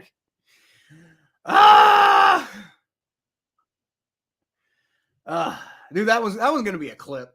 That one is gonna be a clip. I'm gonna clip that one out and put that like after this game's over. Y'all look out for that one because I'm Andy. Why are you like this, buddy? I love you so much. Why are you like this? Thank God Joe Burrow's our quarterback. Oh man. Yeah, I know, Matthew. I'm not used like Conley wanted me to keep the game updated, like a score updated, and I'm not used to doing this, so I'll try to keep better up with that though. That's my fault. Yeah, I know. That's my fault. I'm trying to keep up with it now though. Touchdown Cardinals. Pick terrible. Andy Dalton's trash. Like he's not, but he does stuff like this a lot. Like he's not trash, but sometimes he melts down.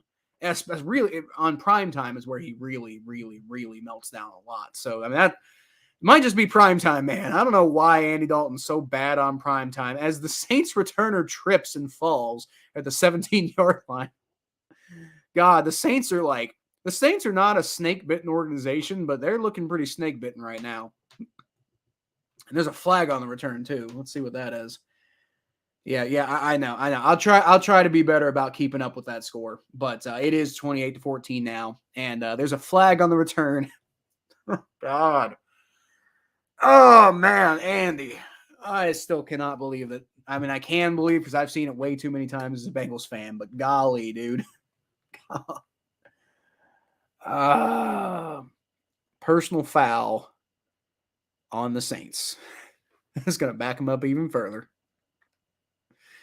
Unnecessary roughness.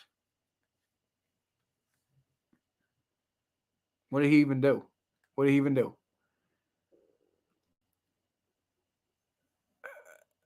he pushed a guy. No, hold up a minute now.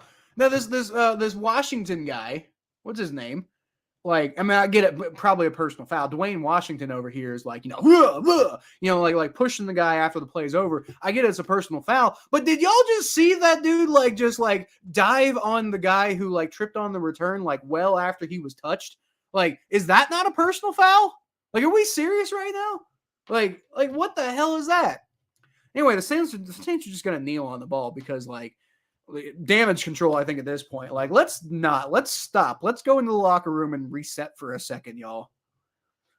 God, if Andy Dalton keeps playing like this, man, we might see Jameis Winston before the end of the night because he is suited up. Jameis Winston is suited up. Oh my God, I cannot believe that Andy Dalton has not evolved. He's been in the NFL for 11 years, and it's the same story every time he's in prime time. It's the same story. He just cannot play in prime time. I don't know why. I don't know what is up with Andy Dalton in prime time, but he is just like Matthew earlier. You said Andy Dalton is trash, and I don't fundamentally agree with you. I think he is a good quarterback, and he often can be a really good. He was playing at an MVP level at one point in his career. but he really is trash in primetime. Like in primetime, Andy Dalton, like the Jekyll and Hyde thing, man, like that is real. This is a real phenomenon that's been happening for years. This is just who Andy Dalton is. He caves under the pressure of primetime. I don't know why. Maybe he's a private person. He just doesn't like the cameras. But then why are you in the NFL? The cameras are on you all the time. I don't know. Matthew thinks Jameson. You're talking about Jameis Winston. Matthew thinks Jameis Winston's coming in the second half, and I mean, it's justified. The thing is, the question is, how careful do they want to be with his injury? Because, I think they'd be starting Jameis if they felt like he was healthy enough to play. Like as much as I think Andy Dalton in general is a good quarterback, and the Saints feel that feel that way as well. There's a reason why Jameis was their starter. So I think if Jameis was healthy to play for a significant number of snaps, he'd be in there. I think he's suited up just in case there's an injury to Andy or something like that. But God, Andy's pride might be injured at this point. But then again, honestly, at this point, the way that man's career has gone, I feel so bad for him. The way I guess I don't. He's made millions of dollars. He's fine. Maybe he got his pride hurt a little bit, but he got repaid with millions of dollars. I don't even know. What is Andy Dalton's net worth? Andy Dalton's net worth is $35 million. I think he's fine. I think Andy Dalton is fine. So I don't need to feel too damn bad for the guy. But I will say, this cannot be the way that, when you envision yourself as a quarterback making it to the NFL, you cannot imagine you as the type of person who generally plays well, but always caves to pressure, or always caves under the lights. Everybody imagines themselves as the kind of guy who really shines under the lights. In the biggest moments, that's when I'm going to come through. And Andy Dalton's the opposite. Andy Dalton's hey, nobody's watching. Great. I'm going to be on my game. And see, that's the reason that right there, Matthew, I think is why a lot of people think Andy Dalton is trash, because every time everybody's watching, he's trash. But the thing is, if you watch Andy Dalton, most of the time, he's very good. The problem is most of the time is not when the national audience is watching. The problem is every time the national audience watches, he just turns into this terrible quarterback. And I don't know why, but that's the reason why everybody thinks he's trash, is because every time people are watching him, he is trash. If you ask Bengals fans, some Bengals fans are, obviously, are going to react the way that some Bengals fans react. But there's a lot of Bengals fans who love Andy Dalton. It's because we've seen Andy Dalton play great plenty of times. He's just, oh my God, dude. God, I love you, Andy. But you were just, you were impossible, dude. You make it very hard to love you. My friend.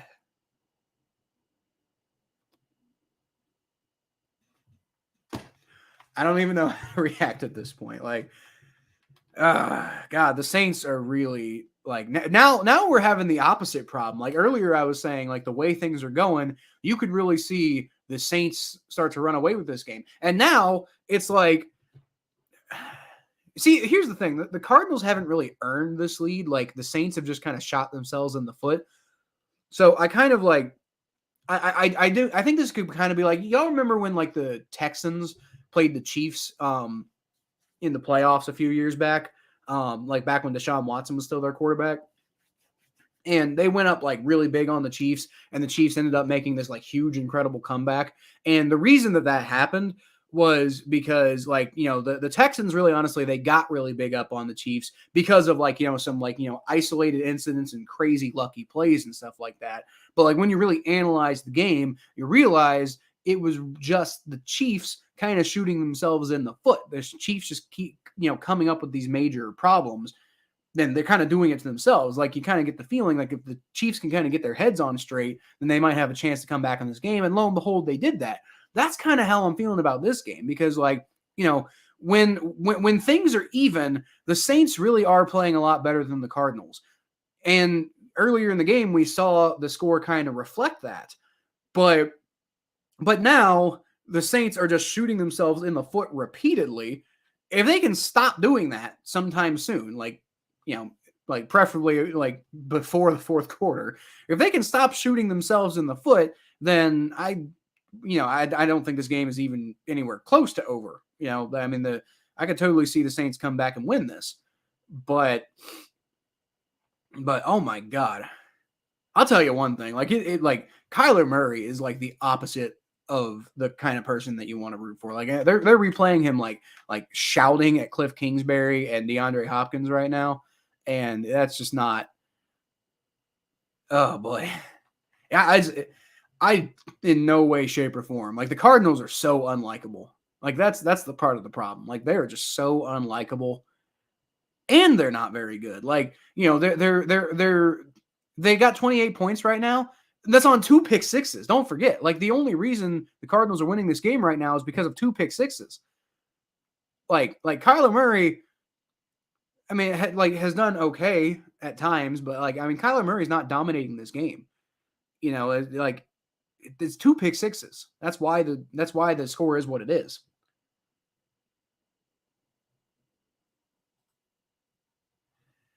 Definitely a try hard. Who Dalton? He is.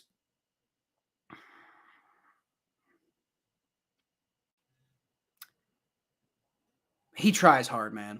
Andy Dalton is. I love him to death, but he is what it is. Don't say any bad words because if my dad hears you, I'll get in trouble and I won't be able to watch you. So please don't, Kyle. Okay, Matthew. Like, I'll try for you to watch it, but that's not who I am. My show is what it is, and I'm not like I can't stop being who I am, right? So, I'm sorry. I'm gonna apologize in advance because it's probably gonna come out at some point. But I mean, I'll try to watch it for you, okay? But I'm telling you right now, I cannot promise anything. Like it just happens, and it's gonna have to. It's gonna happen at some point, but like I will try for you, okay? I will. I'm not trying to be mean here. I will make an effort for you.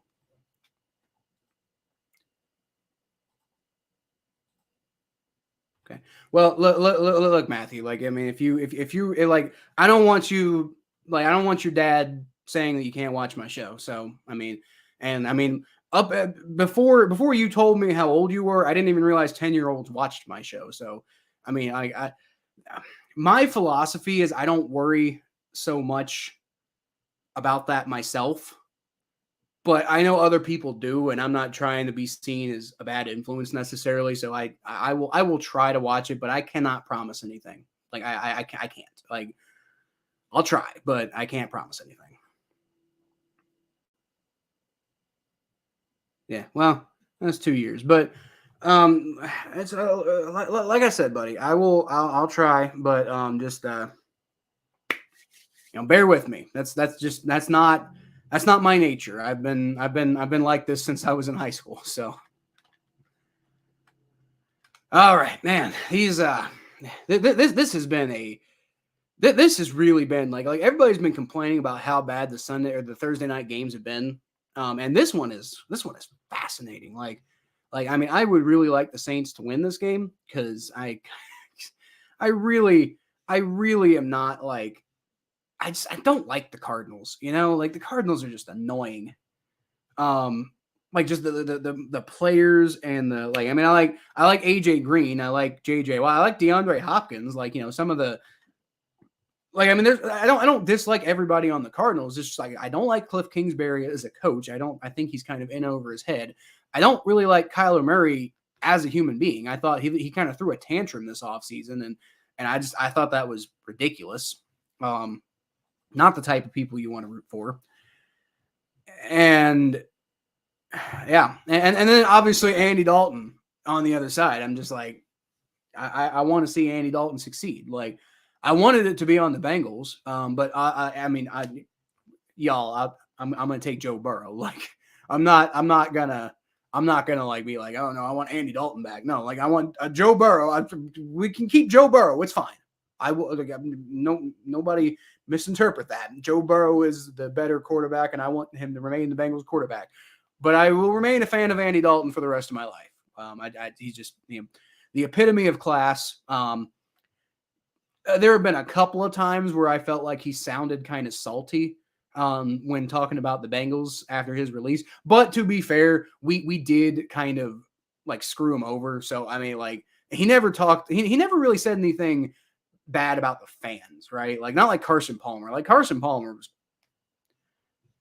Now we won't. I will make a video one day about how I feel about Carson Palmer, but Andy Dalton never said anything bad about the fans, man. Like I mean, the only thing is like at one point he said like he made this big comment about like how oh well we ain't gonna do anything for Cincinnati anymore. We're shutting down all our charities. And I think it was a matter of fact statement, but it also kind of felt like it was coming from a place of like like hey, stop talking to me. I'm not your guy anymore, kind of thing. And he probably got frustrated with a lot of the fans who treated him like dirt when he was here. But, it's just like, but other than that, Andy Dalton has been the absolute epitome of class. So I will root for him no matter where he goes. Like, and unless if he's playing the Bengals, obviously I won't root for him against the Bengals. But, I mean, unless, well, if he goes to like the Steelers or the Ravens or the Browns or something like that, I won't root for him there either. Let's see. Anybody else in the NFL I don't like?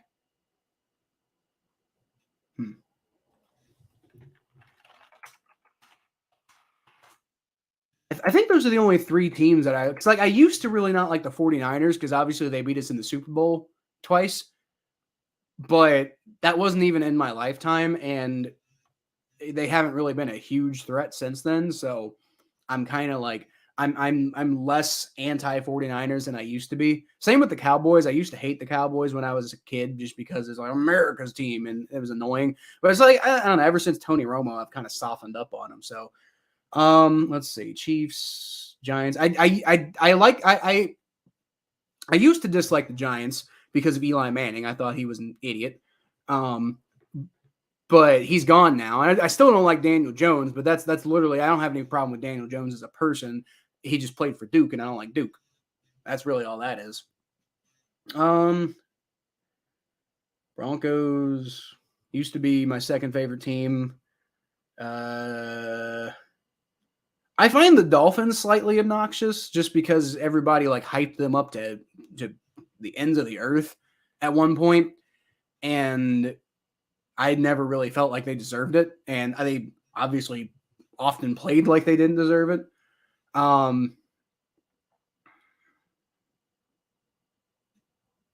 But I also like I like Mike McDaniel. I like Tua. Like it's hard to root for the guys who actually who root against the guys who actually play for the team now. So I don't really have negative feelings towards them. Browns, Jets, Colts. I mean, Colts were another team I used to dislike, partially because of Peyton Manning, and not really anymore. Kickoff's away, and it's caught at the 7, attempting to return it, and he gets it to about the 25-yard line. So I feel like you probably could have gotten a better return than that, but whatever. It's basically a touchback. Rams, like, believe it or not, the Rams beat us in the Super Bowl, and I'm not even like – I like Matthew Stafford. I like Aaron Donald. Don't really care for Jalen Ramsey, but I really don't have anything against the Rams. Like I would have rooted for the Rams if the Bengals hadn't been in the Super Bowl, probably. Well, now that Jack Easterby's gone, I don't even know if I don't like the Texans. So yeah, there's really only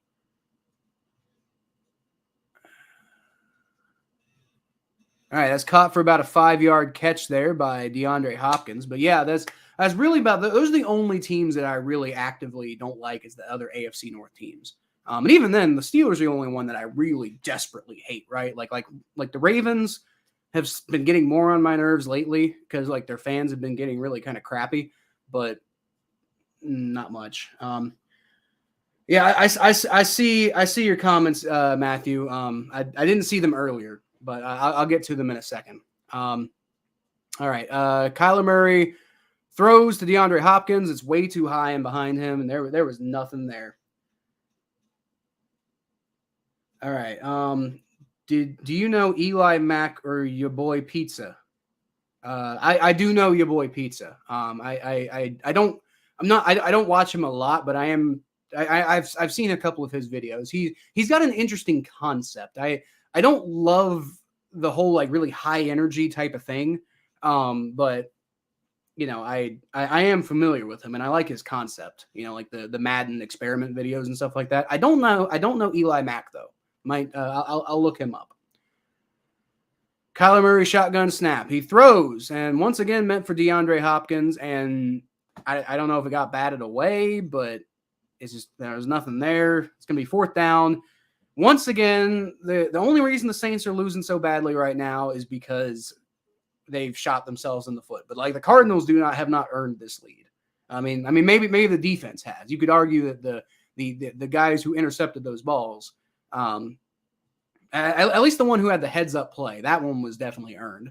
But the other one, like the one you know, it's going to be a punt for the Cardinals. Yeah, the YouTubers. I do know your boy Pizza. I don't know Eli Mack. But I mean, I guess I'll look him up. Is he like a football guy?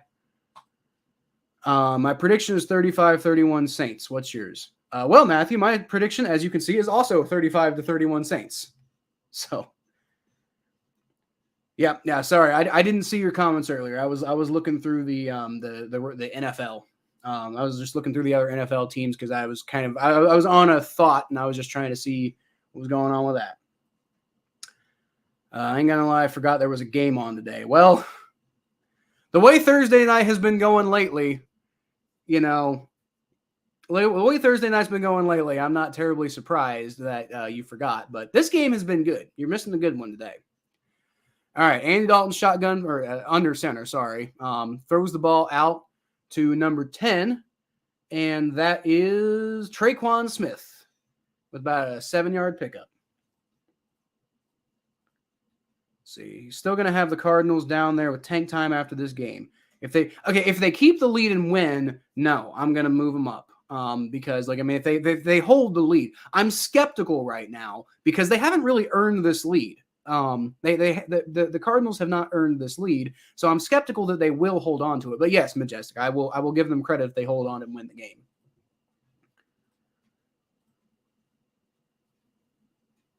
Yeah, yep, same one as mine. What's crazy is that's the SRI one time, I think, and where does it say his prediction on the screen? It's at the bottom, Matthew. You see over here where I'm pointing. I always put my prediction for the game down here in the bottom. What is it? Bottom right hand, right? Yeah, right. I don't know. The bottom right hand. That's where I always put my prediction. That is the second time we got it the same. I think I remember you coming on one of my streams in the past, a week or two ago, and you said the same thing I did. So great minds think alike, right? As Taysom Hill rushes on 3rd and inches for the 1st down. Doesn't get a whole lot, but 3rd and inches, you don't need a whole lot. Works out just fine. Yeah, bottom right. No, you're fine, Matthew. You're fine. No, that's where I always put my prediction down here. But you're right. That is the second time that we've had the exact same. And that's actually kind of crazy because like last time I thought that like, you know, you just kind of said the same prediction I had. But if you didn't even know where the prediction was, that's kind of crazy that like, you know, the 2 times we've both said our predictions, we've said the exact same thing. That's kind of nuts. Oof. Andy Dalton tries to throw to Alvin Kamara and gets his hand batted down by Budda Baker.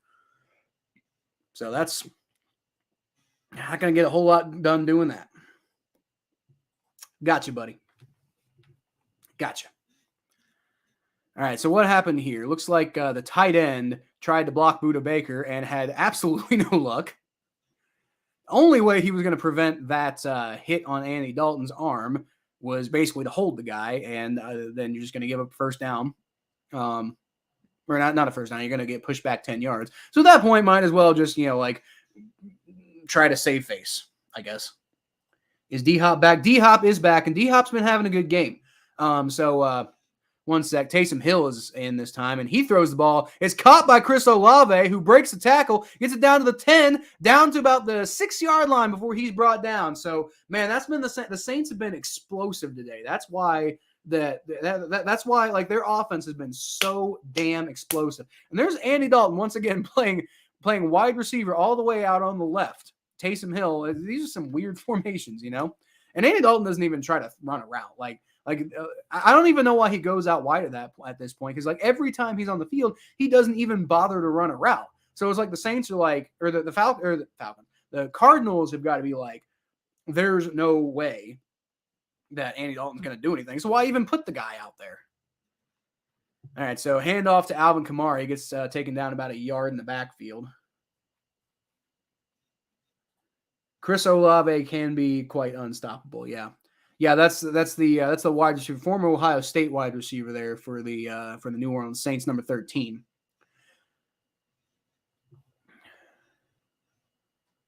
But yeah, Matt, Majestic. Earlier, you were a few seconds ago, you were asking, is D-Hop back? And I was mentioning earlier how he's been kind of taking over this game, and as Andy Dalton throws to Mark Ingram for about a 2-yard pickup, maybe 3, maybe 2.5, maybe 3, I don't know, but you were saying, D-Hop, and you were saying, like, on my power rankings on the comments, you were like, Andy Dalton, or you were saying DeAndre Hopkins being back, that's going to make all the difference in the world. And quite honestly, this Cardinals offense has been a lot better. You can tell he's making a huge impact out there on the field.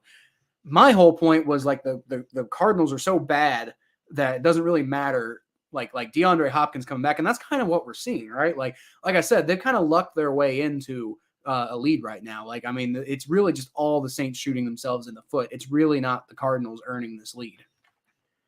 All right, Andy Dalton, shotgun formation, throws into triple coverage, and this is part of the problem. Like, Andy Dalton has just been making terrible throws all day.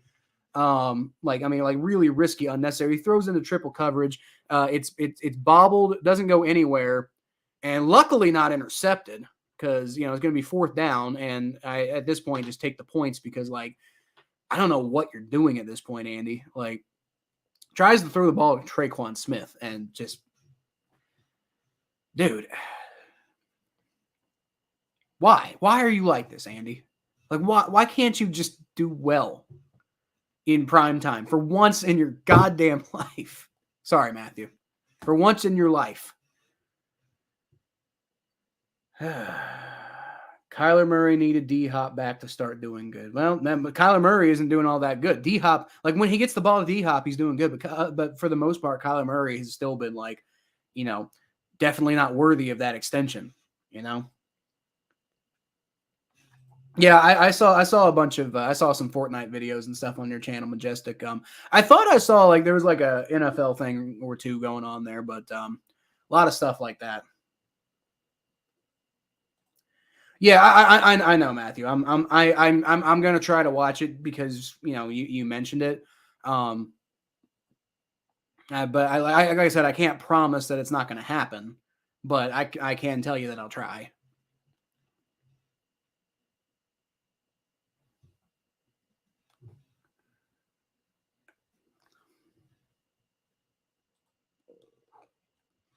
But yeah, man, like, this Thursday night game has been everything that I think, especially that game against, like, the Broncos and the Colts, everything that game lacked, and also all the stuff that the Bears and Commanders game lacked too. Although I thought the Bears Commanders game was better than the Broncos Colts game, but this one has been a really good game to watch. Like, I'm telling you right now, like, that it has been a really good game to watch.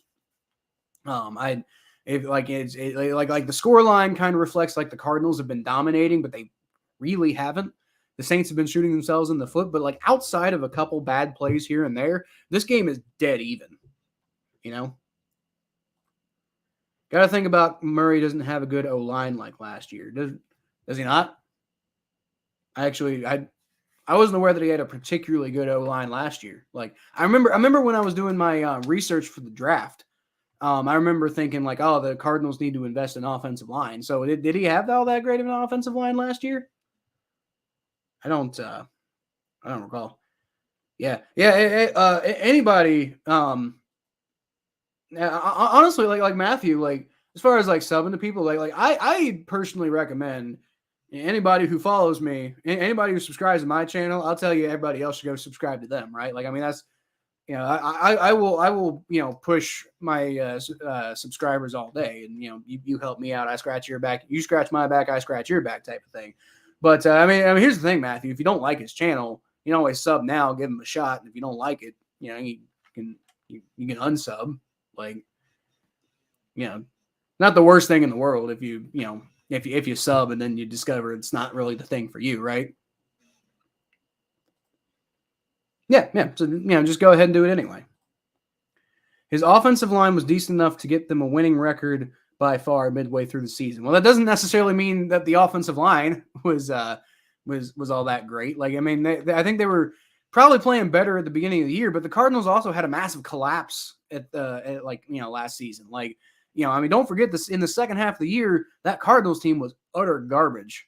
And honestly, what we're seeing this year, I think, is closer to the end of last year. And honestly, what we're seeing in this game isn't too far off. Like I said, the only reason the Cardinals are ahead in this game is because the Saints melted down, and really just because Andy Dalton melted down.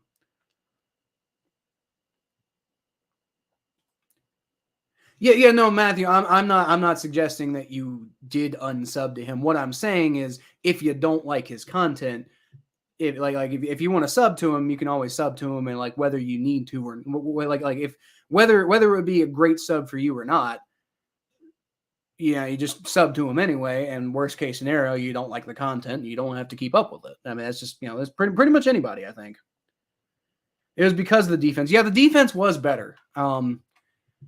I really thought Zaven Collins was going to be a really good addition, but and he's shown up a couple times today. Just so the rest of the defense is a train wreck.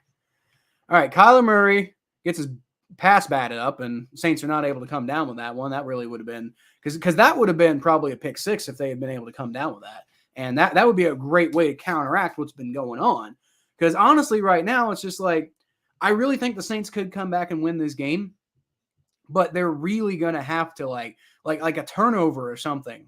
Like they really need to balance out that turnover differential because it's really hard to win a football game when your turnover differential is so bad. And right now there's 2 pick sixes. So you got to find some way to counter that out. They blow the play dead before anything happens. And Cameron Jordan is saying that's on the Cardinals. And according to everybody's body language, it does in fact look like that's going to be on the Cardinals. Yeah. False start on the Cardinals. Because the Saints were like, yeah, that's them. And the Cardinals were like, crap. Hope the Saints put up 2 more TDs and make this a competitive game. Well, honestly, like I said, if their offense has been really good, they just keep shooting themselves in the foot because Dalton has thrown an interception in the end zone, which was totally his fault. And then he threw a pick six, which was in no way, shape, or form his fault. And then he threw another pick six, which was his fault. So that's why, like, if not for those 3 plays, the Saints are winning this game. Kyler Murray shotgun snap, rolls back, plenty of protection. Man, the offensive line, and now he's sacked. So he can't find anybody open. And as good as the protection is on that play, you can't hold him off forever. And eventually Kyler Murray goes down. So that's just the thing. Like, I mean, you can give a guy like 6-7 seconds in the pocket, and that's awesome. But you can't give him 15, unfortunately. And maybe nobody was open on that play. I don't know. Woof, dude. Oh, you're working right now? Well, hey, thanks for coming and checking out the stream, Majestic. I appreciate your patronage there. Hope you have a good night. Actually, I don't even know what you do for work. All right, so that's Rashid Shaheed on the punt return and gets about 10 yards on the punt return, gets driven out of bounds. Won't be off until 2 a.m. Yikes, dude. Like I remember I used to actually work like third shift, and that was actually like when I was in college, I was like a big night owl. I'd be like, like waking up at like 2 p.m. and like, going to bed at like 6 a.m. literally just by choice. And then I got out of college and I started working like third shift and stuff like that. But like that job was awful. My next job after that, and pretty much every job I had for a while was all first shift. And it's just like, I can't even imagine like having to work until 2 a.m. anymore. Like that just like, I mean, it used to be my preference, and now I'm just like, man, 2 a.m. Like, I mean, sometimes I'm up at 2 a.m., but like I'm vegging out, like watching like Tom Grassi or something like that, right? Like I am not working at 2 a.m. It's just not, my brain does not function at 2 a.m. So, hey, good for you. Yeah, 2 a.m. Screw that, dude. Yeah, still at the Cardinals game. You and Christine from earlier. I don't know if she's still watching, but you and Christine both at that Cardinals game. I'm jealous, man. Like I have never been to a football game, an NFL football game outside of Paul Brown Stadium and Synergy Field. Which, for those of you who don't know, Synergy Field was the or Riverfront Stadium, and then Synergy Field near its end was the Bengals' old stadium that they shared with the Reds back in the day. And around, I think 2000, like the year 2000, was when they built Paul Brown Stadium. But I went to a bunch of games at Synergy Field, and I've been to a bunch of games at Paul Brown Stadium, but I've never been to an away game for the Bengals, and I've never been to a game for just for teams that are not the Bengals. I'd love to one day.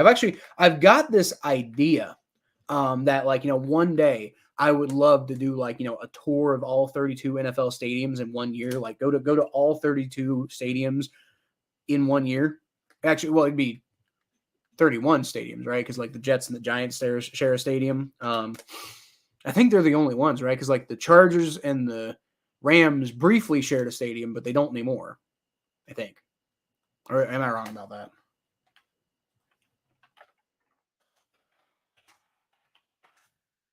Chargers play at SoFi Stadium. Okay, I'm wrong. The Chargers and Rams do play at the same stadium, so they both play at SoFi. So all 30 stadiums in the NFL, I'd like to make it in one season one day, but we'll see if I can make that happen. All right, Andy Dalton, shotgun snap. Fakes the ball to Alvin Kamara, gets it to Chris Olave, who I thought initially caught it and then dropped it. They're saying that's incomplete. I thought that was a fumble, personally. Actually, what I thought he caught it, and then like he got his knee down. Let's see. Controls the ball. No, he doesn't get his knee down. So, I mean, I think he might have control of that ball. That could be a fumble. Doesn't look like they're going to review it. So, that'll just be what it is. Andy Dalton is under center now, and he got 89 out there just running back and forth on the motion. Alvin Kamara takes the handoff and picks up about 3 yards on the run, so they're going to end up with 3rd and 7.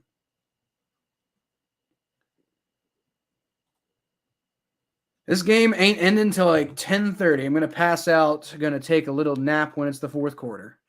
Well, if you're going to take a nap now and get up for the fourth quarter. Like, the fourth quarter is where the best action always is. Like, I would say watch the whole game, but I mean, you got to do what's right for your body and stuff. So, but I mean, also though, you're at the game, so I mean, are you able to fall asleep at the game? That would be an impressive skill set. Andy Dalton, shotgun snap. He's going to throw, and nowhere. A little bit of contact going on there, but I guess the refs are saying there wasn't a significant enough contact for them to call anything.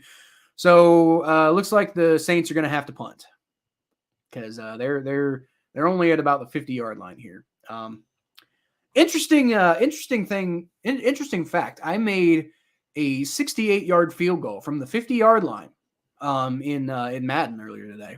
I was playing Bengals Broncos. It was in Mile High, and it was like a windy game. It was like 14-mile-an-hour wind, so that's probably part of why I got it. But man, I hit from what was that, a 68-yard field goal.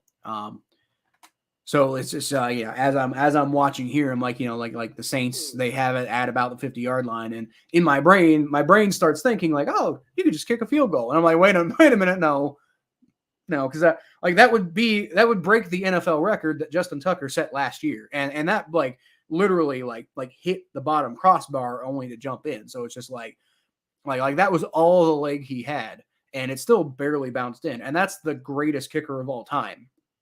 So I mean, 68 seems like, man, 67 might be the limit.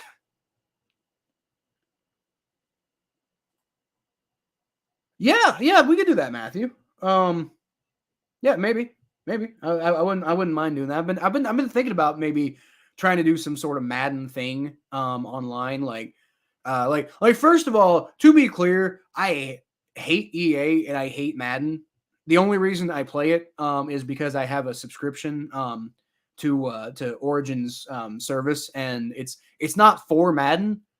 Like I do it for other games, I get like The Sims, I get Star Wars Battlefront, I get a couple other games with it. But it just happens to have Madden, and I'm just like, well, if I already have this game for free and it's football, I might as well play it. But I will do. To be clear, I hate the way EA has handled Madden. They've ruined the franchise.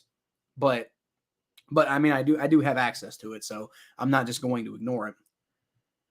Well, where do you live, Matthew? First of all, as far as like what the time difference would be, I live in Fairfield, Ohio, which is Eastern time zone, so I don't know where you live. Um, Actually, if you're a Patriots fan, it's 10:19 for me, 9:19 for you, but you said you're at the Cardinals game, right? That's probably why, because Arizona is not going to be in the time zone that you're currently in. Hmm.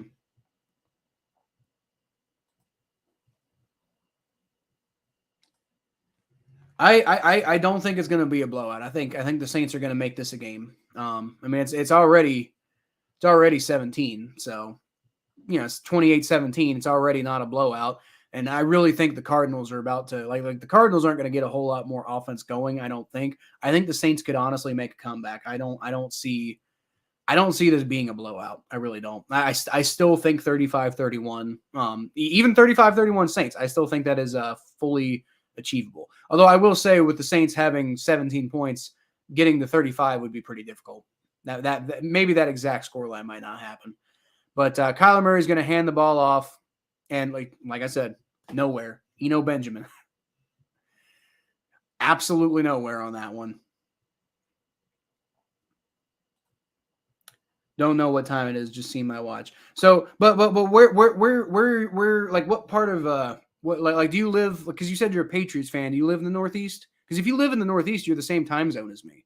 Um, I think Illinois is when it shifts over to Central Time Zone, but here in Ohio, we're in the same time zone as the Northeast. So if you live in Massachusetts or Connecticut or something like that. All right, Kyler Murray, shotgun snap. Looking around, throws. Got a man. I think that's Zach Ertz. Yep, that's Zach Ertz, and it's going to be good enough for a first down. First down, Cardinals.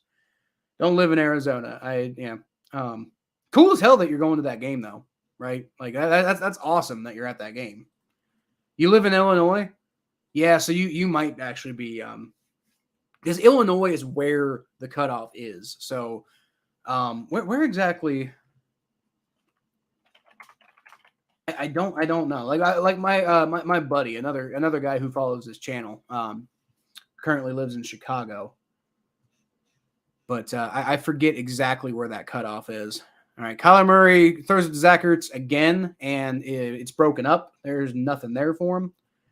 According to this map, though, all of Illinois is in Central Time Zone, so you probably are an hour behind me. But it really wouldn't matter for me. I imagine you being 10, you're going to be in school, so it's really just about whenever you have time.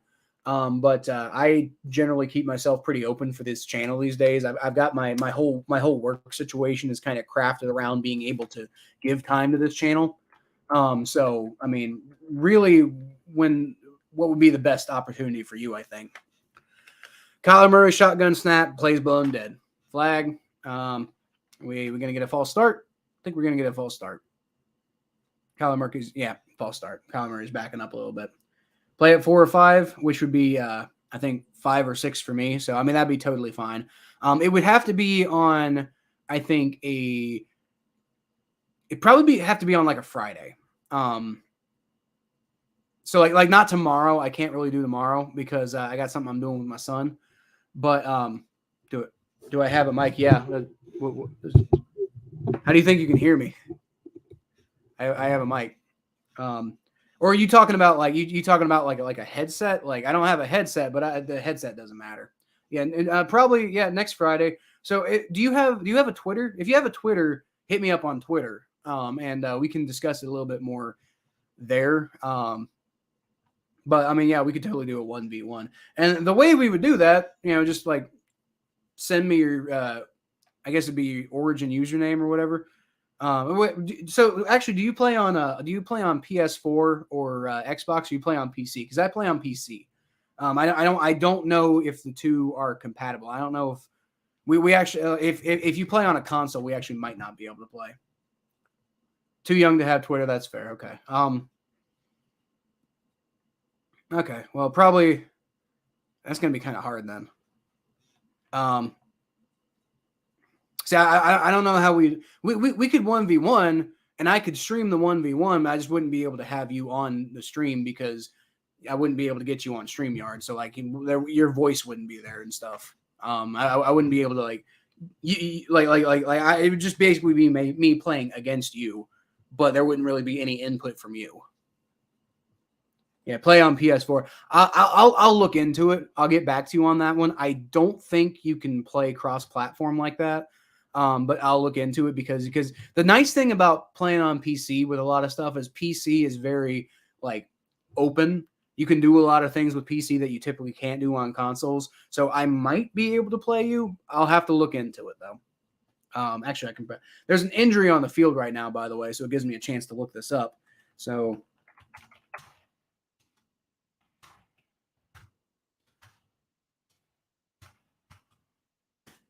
That's number 91, by the way, who is walking off under his own power, not being helped at all. So hopefully he's okay. You got that's a Contavious Sweat or Street. Contavious Street, who was hurt.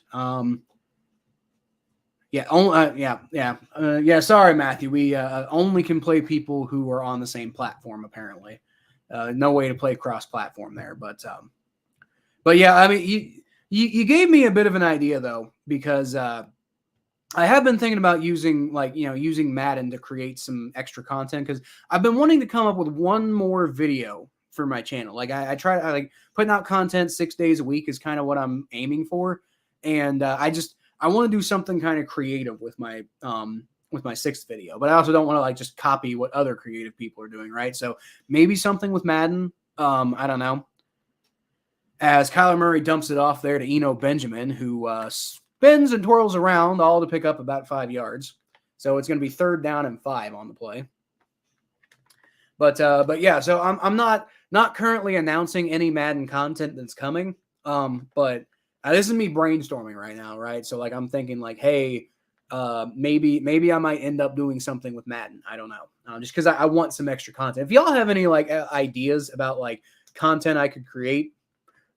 Maybe I could react to certain things or like just something creative, something extra I could do beyond just like analysis, which I love doing the analysis. That's my favorite part. But I also enjoy being an entertainer too, as Kyler Murray gets it to Eno Benjamin once again, and that goes for about 10 yards and a 1st down. Do I have an extra PS4? No, we don't have any consoles in my house.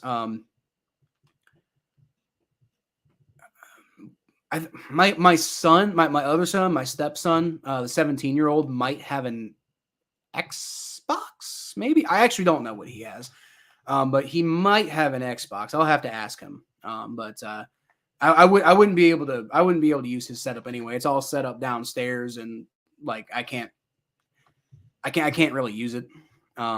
As Kyler Murray gets to DeAndre Hopkins for about a 9-yard gain.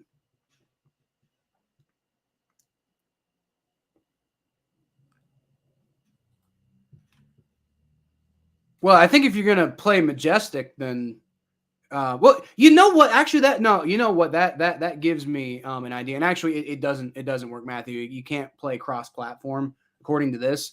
You have to play on someone as the same platform as you, so you can't play as far as I can tell, you can't play Xbox to PS4. But even then, I don't know what he has in either way. I can't really use it anyway, just because of the location it's in. Wouldn't really be able to stream on it because like my whole setup's up here and his setup's down there, so I wouldn't really be able to. Like I'd have to bring it up here, and even if I brought it up here, like there's not really any way for me to set up in my studio. So it hold on to that thought though. Like it's not something that I think we can do right now, but it might be something that I try to do going forward. All right, so I'm not saying never. I'm just saying right now I don't know if it would work. As Benjamin takes it to the sideline and he dives, they're calling it a touchdown. All right, so now it might be concerning for the Saints because the Cardinals are now have their offense going to a point where it seems to be sustainable. And so if that's the case, if the Cardinals get their offense going to a sustainable level, then it might be lights out for the Saints. And actually, I think that it's going to come back. I think that's going to be 1 yard short because his knee came down. Yep, knees down. He's not in the end zone yet, so I think that is actually going to come back. But yeah, Matthew, like I do like the idea. So I mean, I genuinely will work toward that. It might take a little while though because it would require a whole big setup change for me and everything like that, and I can't afford to go buy a new PS4, right? So, but I will look into that, and I might try to do something with that.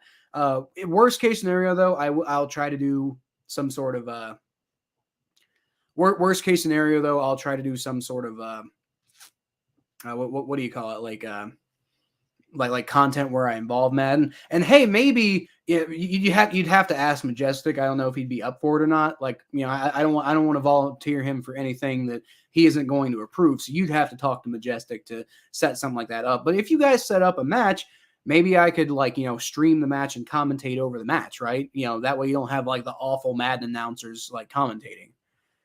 Wow, that was a broken play. So Kyler Murray drops the handoff and then hands it off to Benjamin. He really should have just picked it up and kept it himself, but instead he hands it off to Benjamin, and Benjamin gets tackled. So that doesn't work. Xbox is broke, but it's about to get fixed for my birthday. Well, hopefully that gets fixed for you. And you keep saying, okay, so I think you're just misspelling. Because the first time you said e-box, and then the second time you said e-box, but it looks like it's like Xbox, and you're spelling it with an E. So I think that might just be a misspelling there. So I thought you were saying you had something called an e-box, which I'm like, what the hell is that? All right, Kyler Murray in shotgun formation, and now there's a flag. So maybe I spoke a little bit too soon about the Cardinals offense, dude. Now there's a timeout, so maybe there's no flag. But again, maybe I spoke a little too soon about the Cardinals offense, because if they can't convert here at this point, then I stand by what I said about the Saints potentially being able to come back and win this game. Now, I mean, it is also possible that they've it is also possible that the Saints have gotten too far behind at this point, and they're not coming back quick enough for them to come back and win. Especially with the Cardinals having gotten a field goal. Well, at least they will get a field goal. So I mean, it'll be if they as long as they don't turn it over, it's at least going to be 31, and there's a touchdown. So never mind. So yeah, touchdown. Cardinals offense is moving, and now they're playing sustainable football. So might be a little much for the Saints to come back from at this point. Unfortunately, as much as I would love to see it. Man, those 2 pick sixes just again, I'd love to see it. Andy Dalton has made miracle comebacks before, but never on prime time. So I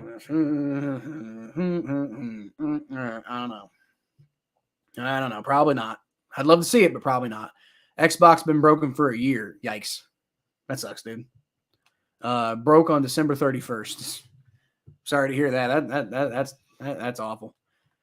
I remember my old PS2 broke at one point. I had to I basically had to learn how to repair electronics myself just to get the thing working again. And I was ghetto rigging it so much. Like I got my little Swiss Army knife and just kind of started messing with that. And by the way, I would not recommend doing that, by the way, because like I was trying to use the Swiss Army knife as a screwdriver, but Swiss Army knife doesn't have a screwdriver on it.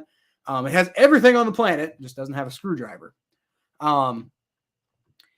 And so I was trying to use the blade to loosen one of the screws, and ended up like slicing my finger open because like the blade closed and came down on my finger.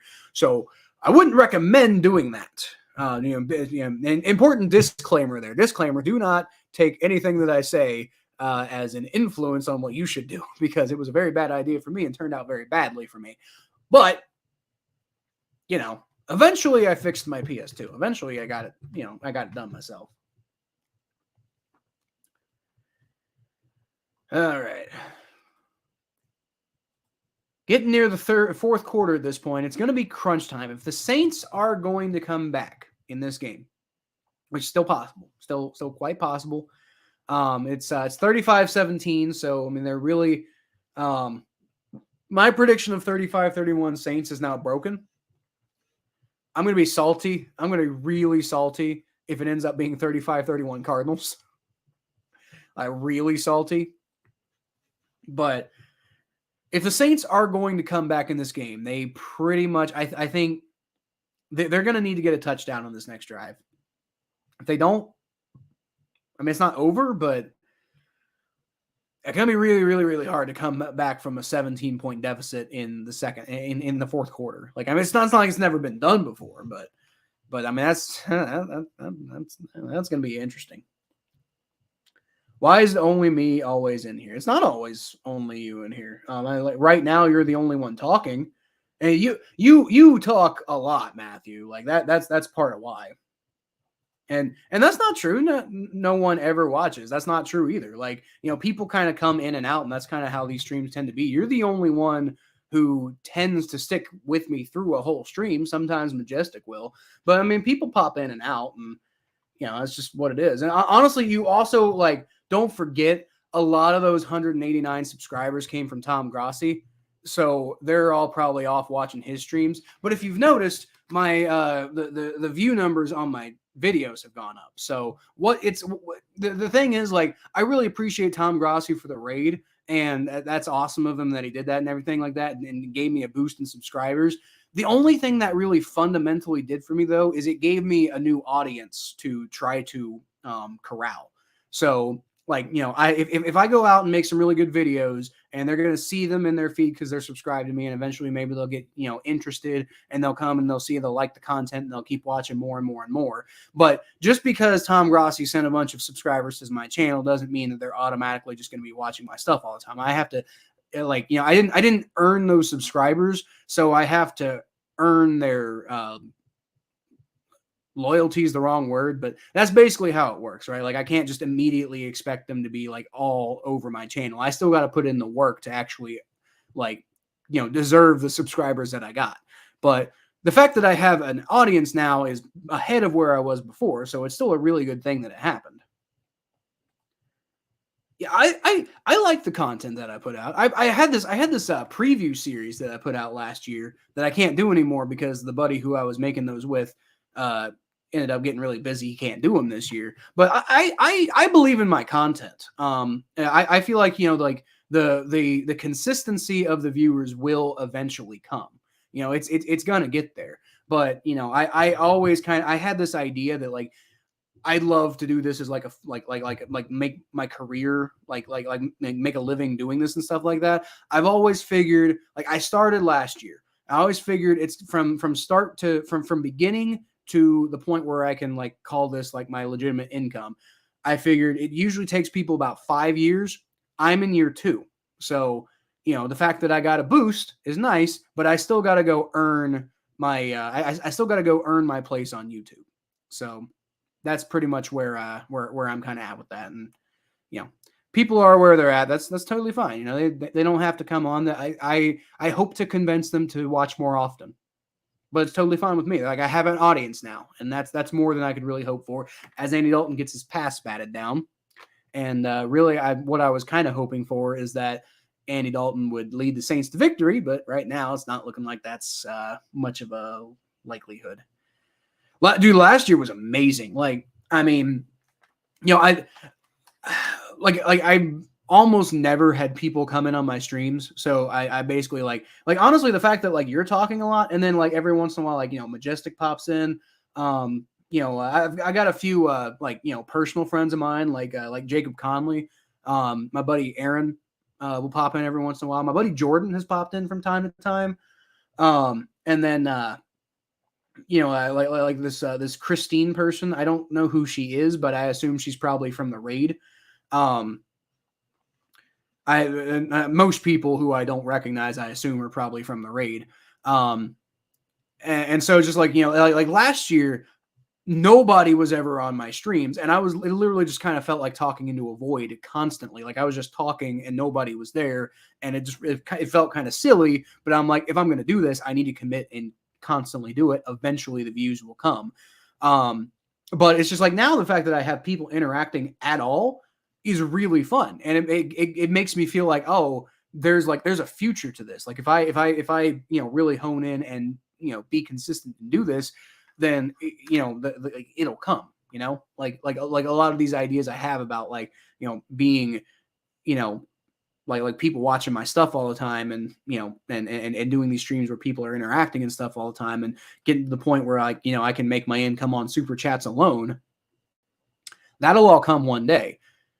Until then, I've got to make my living outside of this, and I've just got to keep pushing and keep pushing. And that really is honestly like if you want to be a YouTuber when you grow up, that really is the YouTube life. You got to grind hard and really thanklessly for years before you really get any sort of like legitimate thing going on. So while I really appreciate Tom Grossi for all those subscribers, I'm also not really expecting that to like be like the big break, right? It's just an opportunity to go like reach more people is really what it is. You don't think the 35 yeah, I mean, it's still, hey, look, if 35-31 could still happen. Like, and it's not going to be 35-31 Saints because obviously the Cardinals have already gone over 31 points. But I mean, like, the Saints could still totally get to 35. Like, I mean, they got to pretty much turn it on now, but it could still happen. It's not over yet. Not over yet. We still got a whole quarter left to play, and then, we still got one whole quarter left to play. Still got 15 minutes left to play. 15 minutes of football, and anything could happen. Kyler Murray could throw 2 pick sixes. You never know. I mean, they're probably going to be running the ball, but then again, as we know, when they have the lead, apparently they have a tendency not to run the ball. So Kyler Murray could throw 2 pick sixes just like Andy Dalton did. You never know. That's what I love about the NFL is it's never over till it's really over. I mean, sometimes it's probably over, but you still really don't know. Like, I mean, I've stuck with like gigantic, massive, insane Bengals blowouts before. Saints are punting, and that sucks. But I've stuck with these massive Bengals blowouts before. Like some of those games where we just got obliterated by like the Steelers or the Ravens or whoever. And I've just sat there and kept watching and kept, having some interest because I'm like, as bad as it looks right now, something could turn on a dime. And I've seen it happen before. And if I give up on the game now, and then I find out later that I missed the big comeback, I'm going to be so disappointed that I missed that. I'd rather, put in and like quote unquote, waste my time watching, less competitive football, which I don't view as a waste of my time because I love watching football regardless of what's going on. But I would I would rather potentially waste my time watching less competitive football than miss an amazing comeback, right? And see, that's what I'm talking about. Kyler Murray way overthrows DeAndre Hopkins. And I mean, this is just if Andy Dalton doesn't throw those 2 pick sixes, then this is a real legitimate game. And that's why I'm saying if the Saints can turn it on, which that last drive kind of didn't help, but if the Saints can turn it on, they can come back and do something in this game. It's not over yet, and it's not going to be over yet, quite frankly, until the clock says 0-0-0. or at least until the Cardinals can kneel, or the Saints maybe can kneel on it for the rest of the clock. And see that another example what I'm talking about. Kyler Murray tries to dip out of the pocket and run, gets tackled for, I guess, sacked for about a half-yard loss. There is a flag on the play though, so I wonder what's going on with that. But usually in those situations it's holding, which it is. On the defense though, it's holding on the defense. Okay then. On Chris Harris, he was holding DeAndre Hopkins. Once again, that kind of situation might, lead to a situation where Kyler Murray has to bail out of the pocket because he's basically just manhandling the guy and making it so that he can't get past him. So, okay, yeah, that might have been why that play broke down. And now the Cardinals got a fresh set of downs. So this is what I'm saying, right? This is what I'm saying. Like, the Saints are just shooting themselves in the foot repeatedly, but really they're fundamentally a better team than the Cardinals. They're just they're beating themselves, and like, from a practicality standpoint, the Cardinals are obviously the better team today, because they're not shooting themselves in the foot nearly as much. But I mean, this isn't an issue of like the Saints can't do it. This is an issue of like the Saints, really need to get out of their own way for them to have any chance. Been watching the whole time and subscribed, of course. I know, Matthew. You're a good one. You're one of my best, most loyal followers. You and Majestic and a couple of my friends and stuff like that. Like, I mean, like I got some really good loyal followers on this channel, and trust me, if I do get big one day, as Kyler Murray throws it deep and it's overthrown though. So not much, but like, if I ever do make it big, I won't forget people like, obviously I won't forget, because you guys, I imagine, would still be with me anyway. But I mean, people like you and Majestic are very much going to be like, people I'm going to be shouting out then too. I'm going to be like, people have been around since day one. Majestic hasn't been around since day one, and you haven't either, but that's because, I was doing videos on my channel before I had any subscribers. So the only person who's been around since day one is me, but I can't shout myself out. That'd be weird. but yeah, I'd like, if I do get a ton of people, I won't forget people like you and Majestic. As Kyler Murray tries to evade pressure and runs all the way into the end zone and manages to avoid the safety, which is good, but I don't know what he was thinking running all the way back there.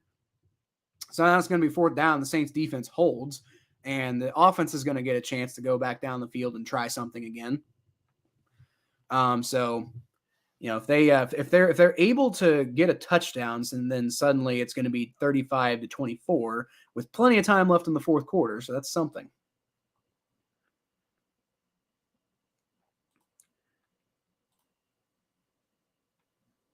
No, look at the one before that. I know you're my first subscriber, Matthew. That's what I'm saying. You like, the only one who's been here since the beginning was me, but you've been here longer than anybody else, and I appreciate you for that. And I won't forget you for that either if the channel does grow to a large level. Running into the kicker. That's running into the kicker on the Saints. I don't see the flag symbol going up though, but that was definitely running into the kicker. And they're not going to call that? That was running into the kicker. Now, it's not an automatic first down, so they'd probably still be punting anyway. I guess the refs aren't calling it though, but he ran into the kicker. Like, you can't do that. I don't know. That was running into the kicker though. Cardinals should have gotten a penalty on that one, but whatever. The one where I said the reason I couldn't comment on your video, read that one. What did you say?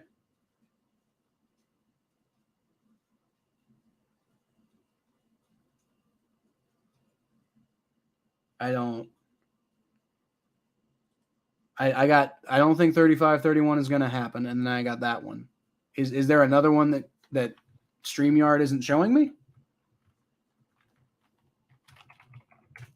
Let me go check the chat on YouTube. Maybe that'll give me something else. Like Majestic was mentioning earlier, there are sometimes like certain comments that don't come through on StreamYard. So I don't know if maybe I missed something from you there. Where's the chat? There's the chat. It's not loading. Well, the chat's not loading. So what did you just tell me again, Matthew? What did you say that I missed? Yeah, why couldn't you comment on the video? Just I'm not seeing that one. So, last year, okay.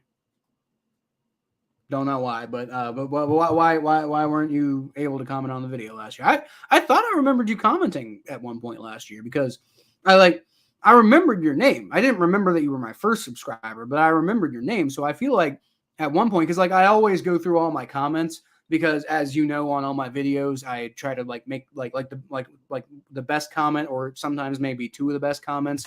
I try to put at the end of my video and just kind of respond to them so the audience can be kind of part of the show a little bit too. And I feel like last year I had a comment from you that I put up. I don't maybe not, but I feel like I remember that.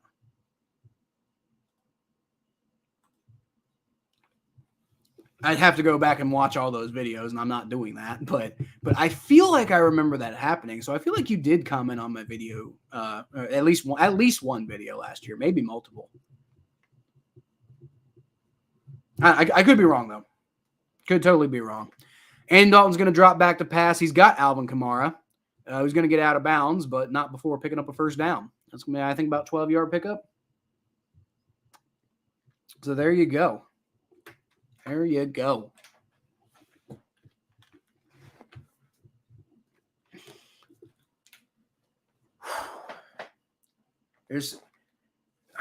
Dude, I keep not updating this banner. I'm sorry, guys. I'm just not used to having to update the banner. God, what is the score now? 35-17.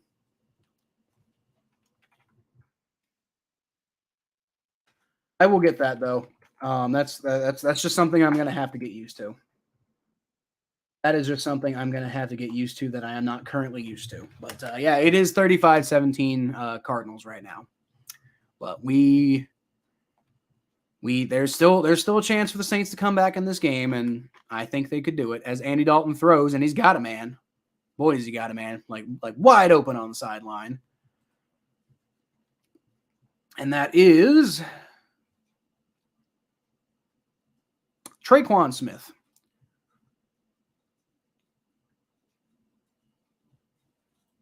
That must be what it's from. Yeah. Okay. So I'm guessing at that point it was one of those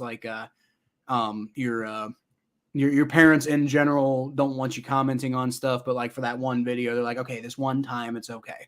I get it. I'd probably when my boy gets that age, I'll probably be somewhat similar. He's not even allowed to comment at all on YouTube. He doesn't have his own profile. He uses mine. He's not even really allowed to watch YouTube because it just there's a lot of stuff out there that I'm not really comfortable with him watching at 7 years old. But all right, man. And Andy Dalton throws out to his big tight end, number 83 there, Johnson. And he breaks the tackle and just scoots his way on the sideline to the end zone. And he just made it look easy, man. Yeah, Andy Dalton's out here, just hanging out in the pocket. Great protection for him. And he sends it straight to Johnson, who he doesn't so much break a tackle, but he evades a tackle and then just tiptoes along the sideline the rest of the way, and nobody can catch him. So that's what I'm saying, man. That's what I'm saying. This game is not over. If the Saints can get going, there is a real chance. We still got 11 minutes and 14 seconds left of football to play. All right, and there's the extra point. It's good. And so it's going to be 35-24 Saints. What? Okay, yeah, we're getting rid of you, buddy. Yeah. Yeah, that was a bot, Matthew. I don't know what was up with that, but yeah, he's out of here. We're not doing that. We are not doing that. We are not doing that. Ugh, yeah, that's a bot. He's just trying to, like, as some guy. It's a program sent out to spam channels and just try to get you to like fish people to their website. That's basically all that is. So just try to ignore that guy.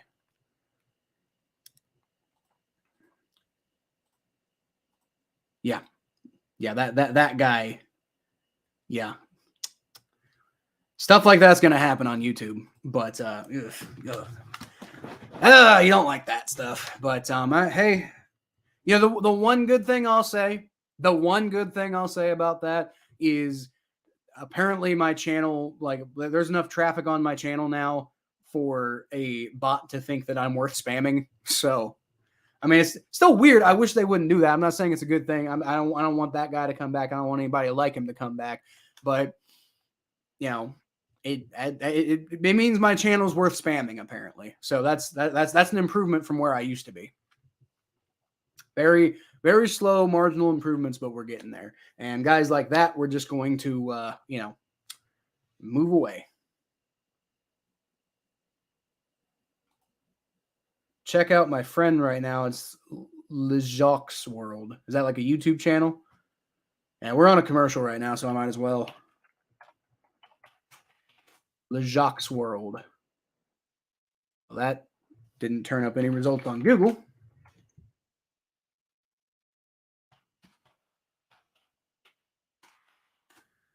LeJacques World. I'm not seeing anything up on it on YouTube either. You got a link you can send me? Because I'm not seeing anything here. Oh, Ejox World. Okay. Let me see if I can find it.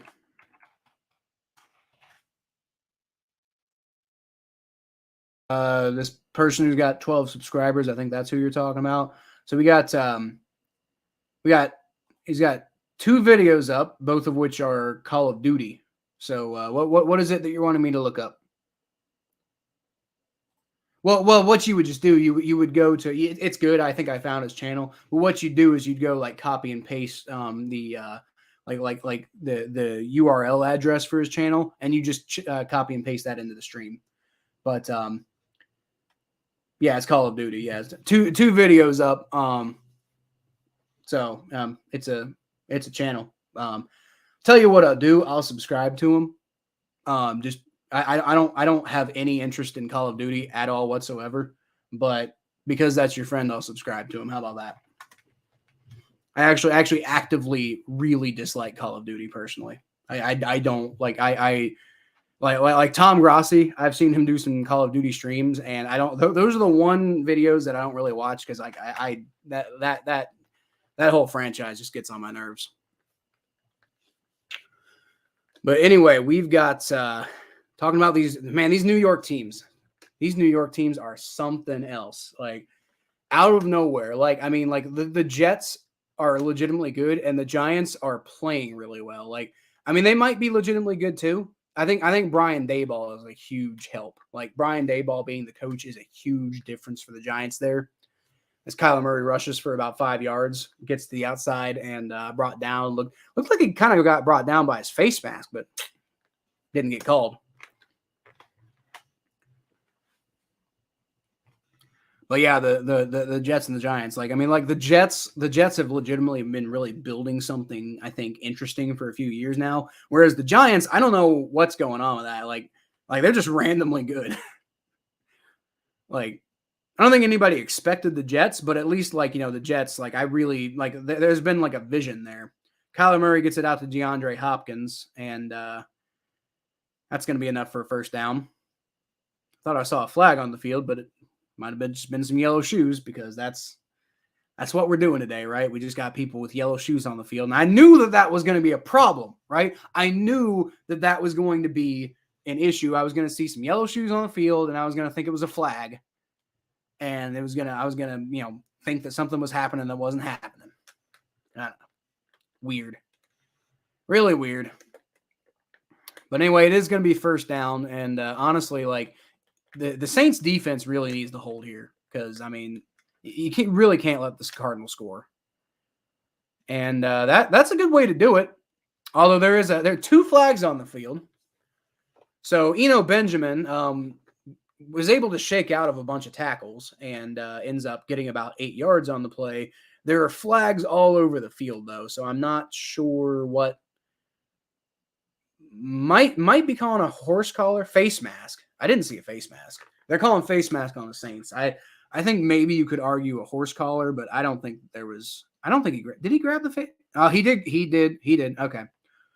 Just maybe the angle that I saw, I didn't. The angle that I saw, I didn't see any face mask, but when they showed it later, I'm like, okay, yeah, you definitely grabbed the face mask. So can't do that. Can't do that if you're trying to come back, man. You know, if you let the Cardinals score here, I don't know what you're gonna do. Like trying to get our whole school and teachers to subscribe to them. Well, I'll tell you what. I'll do you a little favor here in a second after this next play.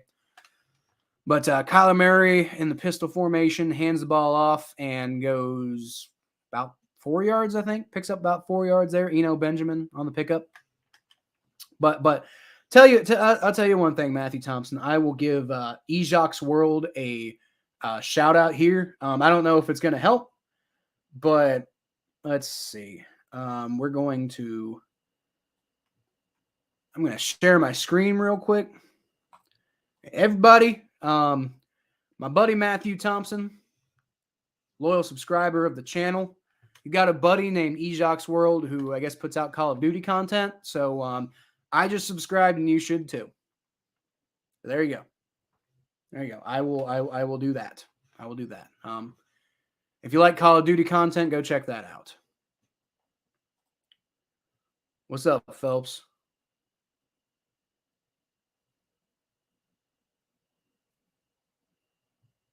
I don't know you, do I? Like, are you somebody that I know in real life? Because, like, never heard anybody call me just by my last name outside of, like, certain people in real life. No. Anyway, what's up, Ryan? How you doing, bud? We are coming into the end of what is appearing to me to be a potentially interesting end to this game. There's a flag. The Cardinals are shouting about it too, so I think they're going to back the Cardinals up here. Illegal formation on the Cardinals, or is it an ineligible man down? Too many men on the field on the Cardinals. That sucks. That's not good. I once again did not update this score. That's something I'm going to have to get used to. I keep saying it, but I need to actually do it, right? Less talk, more action. Let's talk more action. It is 35-24 Cardinals, and they're in field goal range now. That's not good, although they're kind of falling apart here at the end of the drive. So it's going to be 3rd and 8. Saints really need to try to get off the field here. All right, Kyler Murray is going to hand the ball off to Benjamin. Now he's got the first down. Saints defense just implodes on that play. He picks up like 15 yards on the play. Straight there for a first down. Terrible. Just left the game. Got to go. Phone's at 2%. Bye. See you, buddy. See you, Matthew. Thanks for joining the channel, man. Meant Kyle. It's a typo. Okay, so hey, for what it's worth, Ryan, I'm not. You can, if you want to call me Phelps, that's fine. Like I'm not offended by it. I just like I normally when people call me Phelps, I think it's somebody because that was like what people in high school called me a lot. Like not really my close friends, but like everybody else. So I didn't know if you were somebody that I knew from high school or something like that. Thanks, Matthew. Have a great night, bub. Hope you enjoyed the game.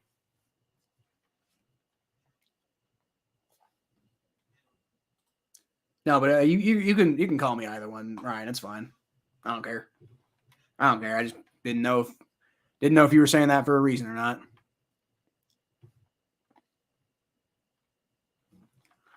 All right, so it's going to be 2nd and goal, and the Saints defense,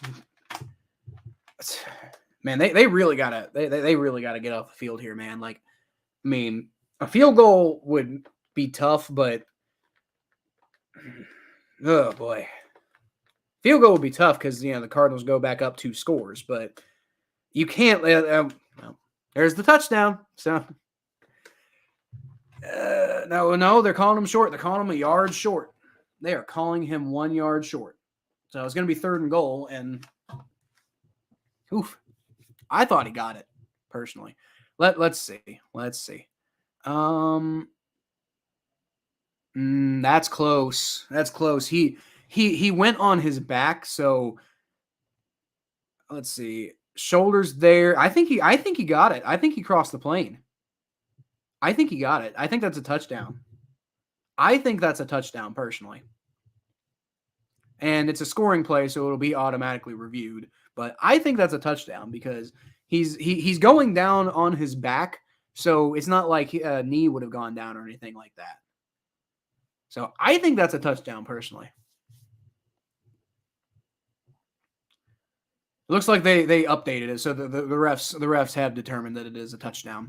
So that might be too much for the Saints to come back from now with 6 minutes left in the ball game. Although, wouldn't it be funny? Wouldn't it just be something special if the Saints did complete the comeback? That would be hilarious. Oh boy. All right, so let's see. Let me go ahead and update this now. Now 42-24. Cardinals over the Saints. I mean, I knew it was going to be a high-scoring game, but this is something else. This is something else. Who knew this was going to be such an offensive slugfest? Like, and like I said, honestly, you take those at this point. You take those 2 pick sixes away from Andy Dalton. Like I said, one of which wasn't his fault. The other one make a better decision, but the first one was not his fault. So I mean, but anyway, you take away those 2 pick sixes, and you take away those 2 pick sixes, and it is a 24-28 ball game right now. Cardinals are in the lead, of course, but it feels like something that's real right now. Whereas at the moment, this does not feel particularly like there's. I mean, like it's not over till it's 0-0-0, and I said that earlier in my stream. But this is gonna be hard to come back from 42-24. That's all I'm saying. It's gonna be pretty tough to come back from that. I wonder if I can. No, I can't really play it. I was wondering if I could play around with like the layout of the screen because I do that on the Battle of Ohio podcast. But I think that's partially because I have 2 screens to play around with the layout. Whereas like when it's just me, it's only going to be like my camera on the screen. And there's only one way it's going to choose to do that, and that's going to be full screen. So it doesn't matter which of these buttons I hit. It's going to be the same thing every single time. But down to about 6:22 left. Don't know what we're gonna see, but I'm not gonna lie, folks. It's starting to look pretty. It's starting to look like it's not a lot of hope left for the Saints right now. I think is the main thing, and man, that's boo Cardinals. But I'm used to this, right? I'm very used to watching Andy Dalton crumble on prime time. So this is nothing new for me, dude. Honestly, it just makes me feel better that Joe Burrow is my quarterback because they do not crumble on prime time. In fact, they have a tendency to play their best on prime time, which is great, except when you don't have any primetime games for like a month, and then like, it's just like normal football, and then you're not like, dominating anything. If they played on primetime all the time, the Bengals would be like, like world beaters. Joe Burrow would be the GOAT, like by the end of year 3, if they just played on primetime all the time. It'd be over. All right, so Andy Dalton's going to come back on the field with the Saints and try to get some semblance of something going on here. But, I mean, quite honestly,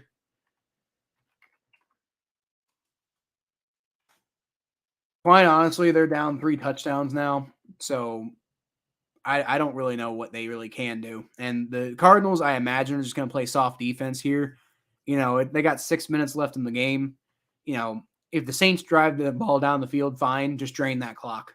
Honestly, at this point, like we got 6 minutes left, and it's already clock management time for the Cardinals, or at least that's the way I would see it, right?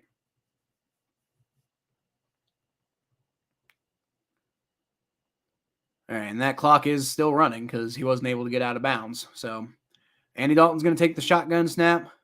He's going to throw, and it's caught by Chris Olave, who gets absolutely blasted out of bounds, and he drops the ball.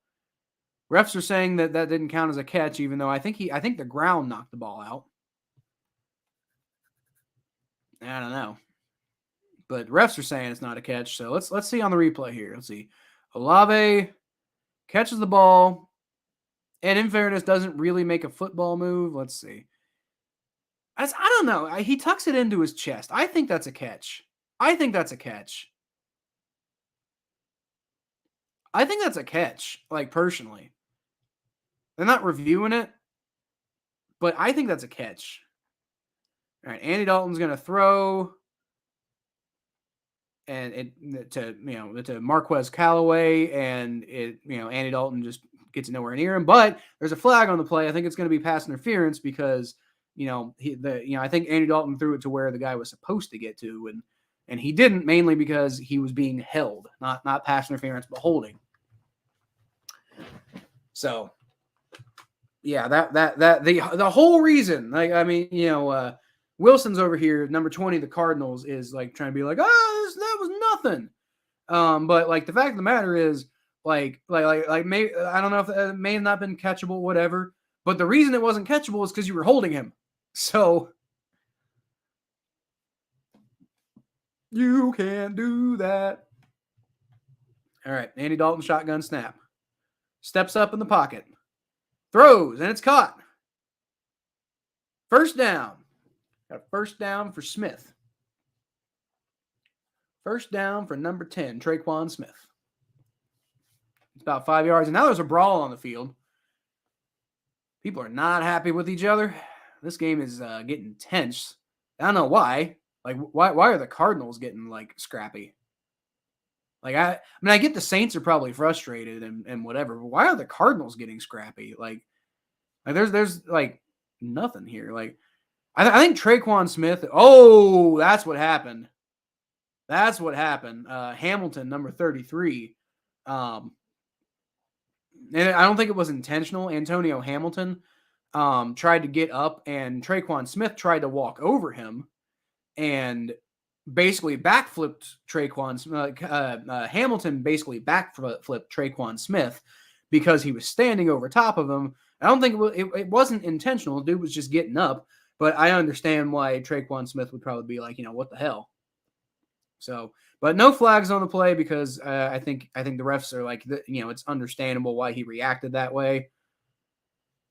And the Cardinals are trying to argue that it was a penalty on Traquan Smith, but I think in Traquan Smith's defense, he basically just got like he got flipped over, and he didn't know why he was being flipped over. So, like, I mean, if I would also react that way. I'd be like, bro, I will fucking kill you, right? Like,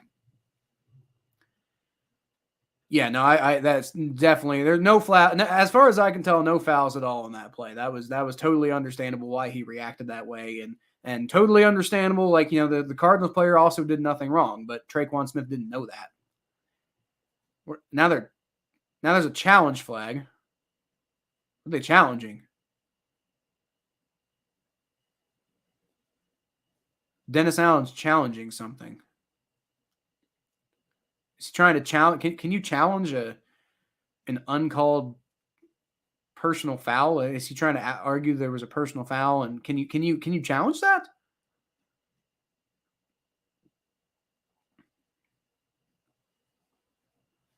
I don't understand. Or is he trying to argue the spot of the ball? I don't know why he'd be trying to argue this helmet to helmet contact. You might be able to challenge that, actually. Because he did kind of like hit him in the head, and the Saints sideline immediately was like, "Yo, he hit him in the head." So I'm guessing you can't challenge that because they're the refs basically just like play back on. Yeah, I think I kind of see what the Saints were trying to say there, because like he did kind of like hit him in the helmet. Might get fined for that. But Dalton's going to get it to Chris Olave, who's going to get out of bounds after a first down. Kyler Murray coming out of the tent. Don't know what's up with him. All right, so you got 5:08 left in the game. Going to have to score here if you want any chance. Dalton throws, caught by Mark Ingram. Down the middle of the field, but hey, you got a first down. That clock's running, though. Better hurry up. Better hurry up. They are playing the hurry up offense, but like you gotta get the let out, man. All right, Dalton takes a shotgun snap. Looking around, evades some pressure, scrambles out of the pocket, throws to nobody, but hey, it stops the clock. Stops the clock. If you don't get a touchdown, I think it might be over. I mean, even with a touchdown, it'll be. I mean, you don't have a whole lot of time left, but it's not impossible. But if you settle for a field goal, I think it's pretty much over if you settle for a field goal because you're down 21 points. A field goal basically does nothing for you. But hey, they're knocking on the door. They're at the 20. They're almost in the red zone. And it's pretty much 4-down territory at this point. And Dalton's going to throw to Johnson, number 83, the big tight end. And he gets a yard maybe.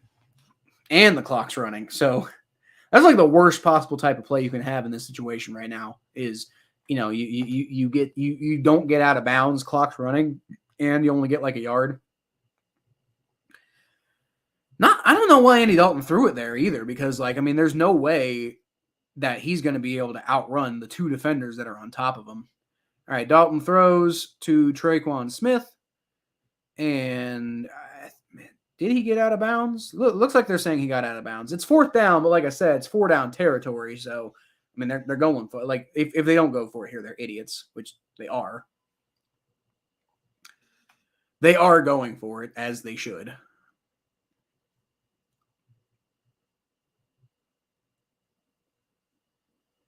All right, Dalton, shotgun pass, throws, and it's caught by Marquez Callaway. Looked like it was almost trying to be caught by Traquan Smith, and then he noticed that Marquez Callaway was behind him and decided at the last second to get down. That could have turned disastrous if Traquan Smith had tried to catch that and accidentally just batted it down instead. But all right, 342, 341, 340, shotgun snap. Andy Dalton looking around. He's going to try to run for it, and he does not get it. He gets a couple yards, but he's tackled at the 1, so that clock is going to keep running. And, the Saints got 3 timeouts, but they're down 21 points, so you can't be using timeouts yet. You gotta get the let out. Let's go. Let's move. Come on. All right, Andy Dalton, shotgun formation, takes a snap. Looking around, throws, and it's caught. Touchdown. The big tight end, number 83, Johnson. Jawan Johnson, the big tight end. All right, so you still got a long ways to go, but you just got a touchdown, so that's something, right? That is definitely you definitely giving yourself a little bit better of a chance now. So with that touchdown, the Saints are at 30, and with the extra point, they'll be at 31. And they are currently they currently have an 11-point deficit. So that's still a 2-point ball game or a two possession ball game, right? But it's not over. I imagine what they're going to do here. Actually, as I update the score, I imagine what they're going to do here is they're going to not go for the onside kick right now. They're going to although then again, I don't know. Maybe do you go for the onside kick now to maybe have a second shot at it later? Although actually, that wouldn't really make any sense. I don't know if you're going to have enough time if you have to go for a second onside kick. So,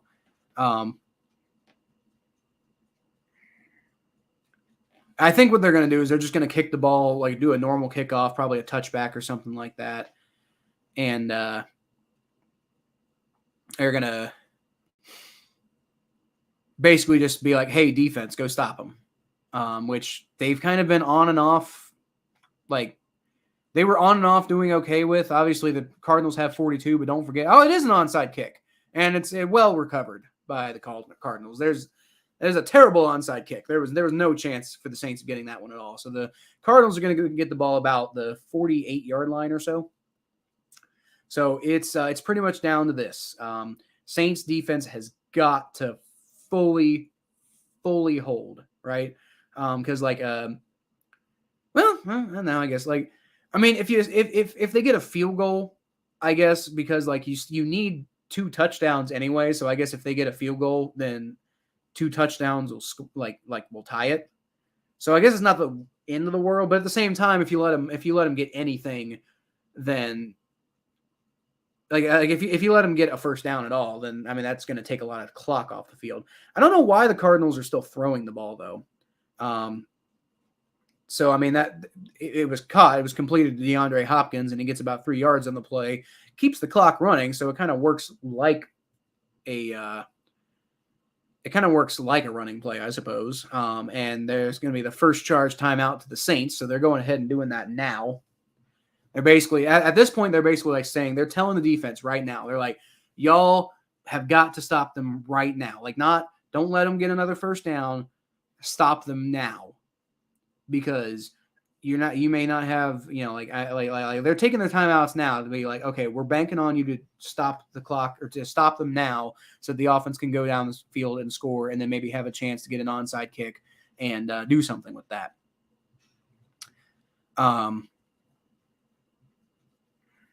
Now, obviously, you're taking the risk of them getting a first down, and then you don't have enough timeouts to stop the clock. But I think the whole idea is you're telling them now is crunch time. Do it now, or you don't do it.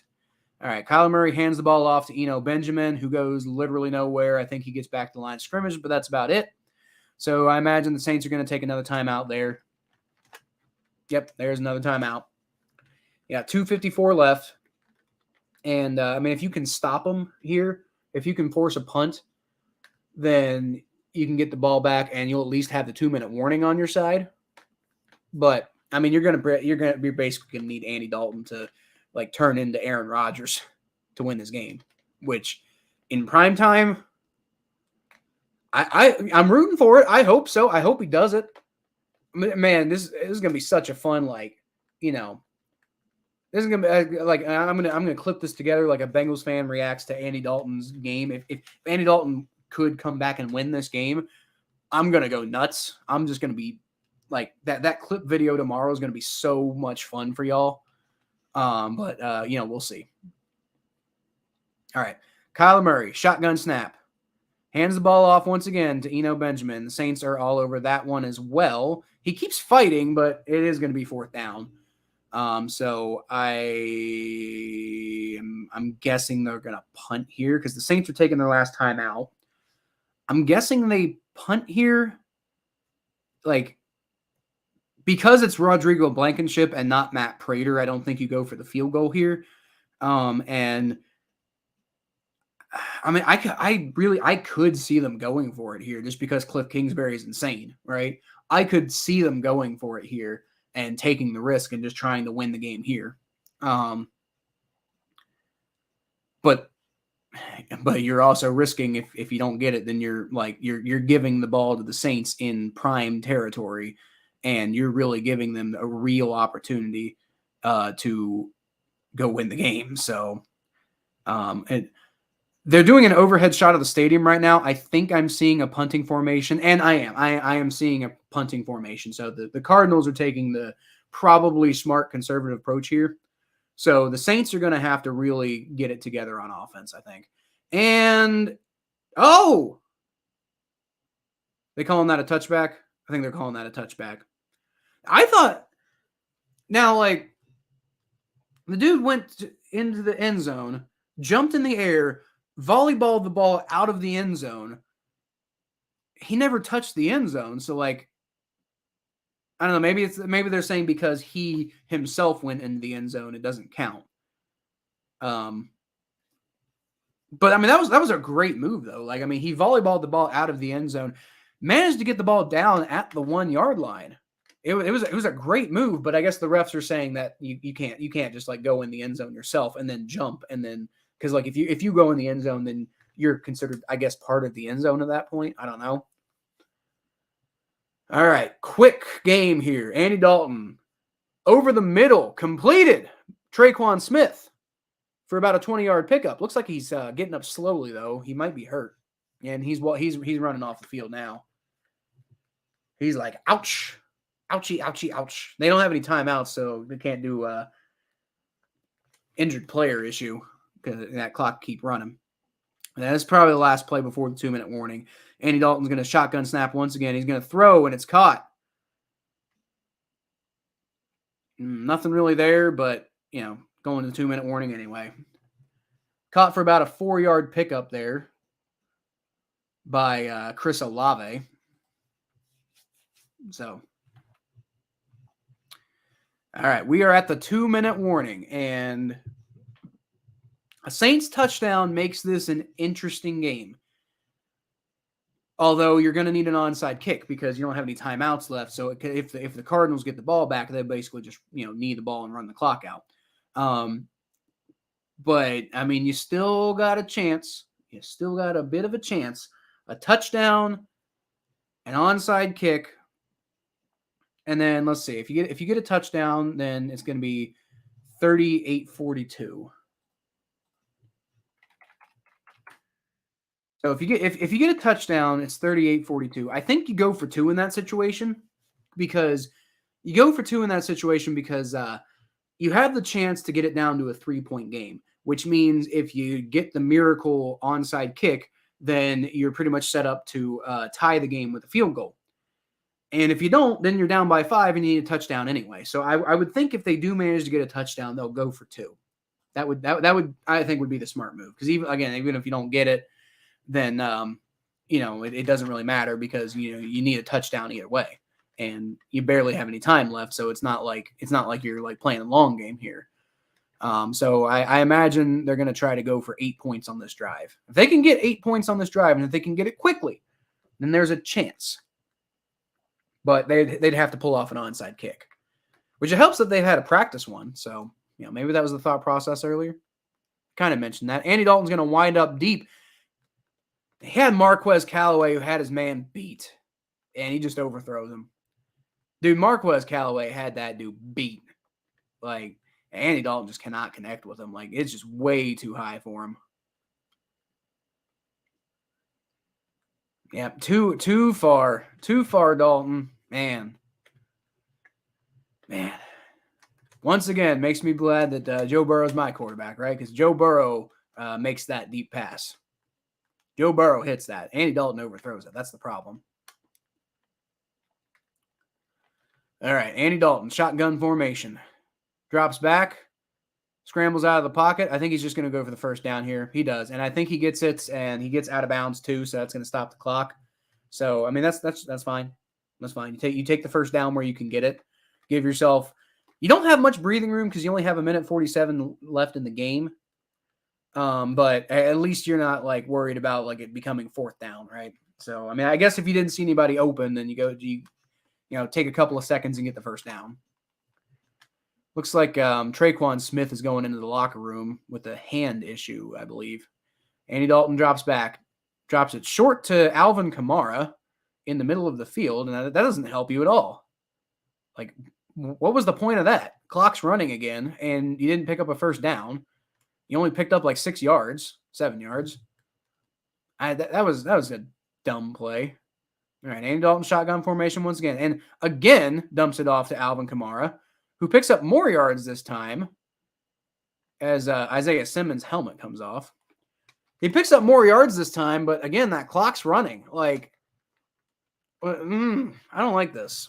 I don't like this because they're being too they're being too liberal with the clock right now. Andy Dalton, throws it away and looked like he was otherwise probably going to get sacked. So honestly, that's good because the clock stopped now. But you only have 1 minute left in the ball game here. Like, you only have 1 minute left, and you've pretty much got to like pray that you get a touchdown soon because like. I mean, like you still need to leave yourself enough time to get, because if you recover an onside kick, even if you get the 2-point conversion, if you recover an onside kick, you still got to go like 20, 30 yards to get yourself in field goal range. So you need to leave yourself enough time to do that. There's a flag on the play. It's a flag now.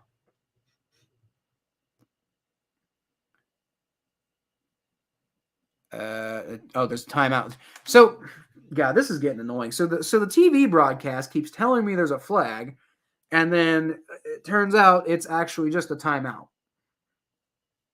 So I guess the Cardinals took a timeout because the clock was already stopped, and they, I guess, just wanted to get different personnel on the field or something. I don't know.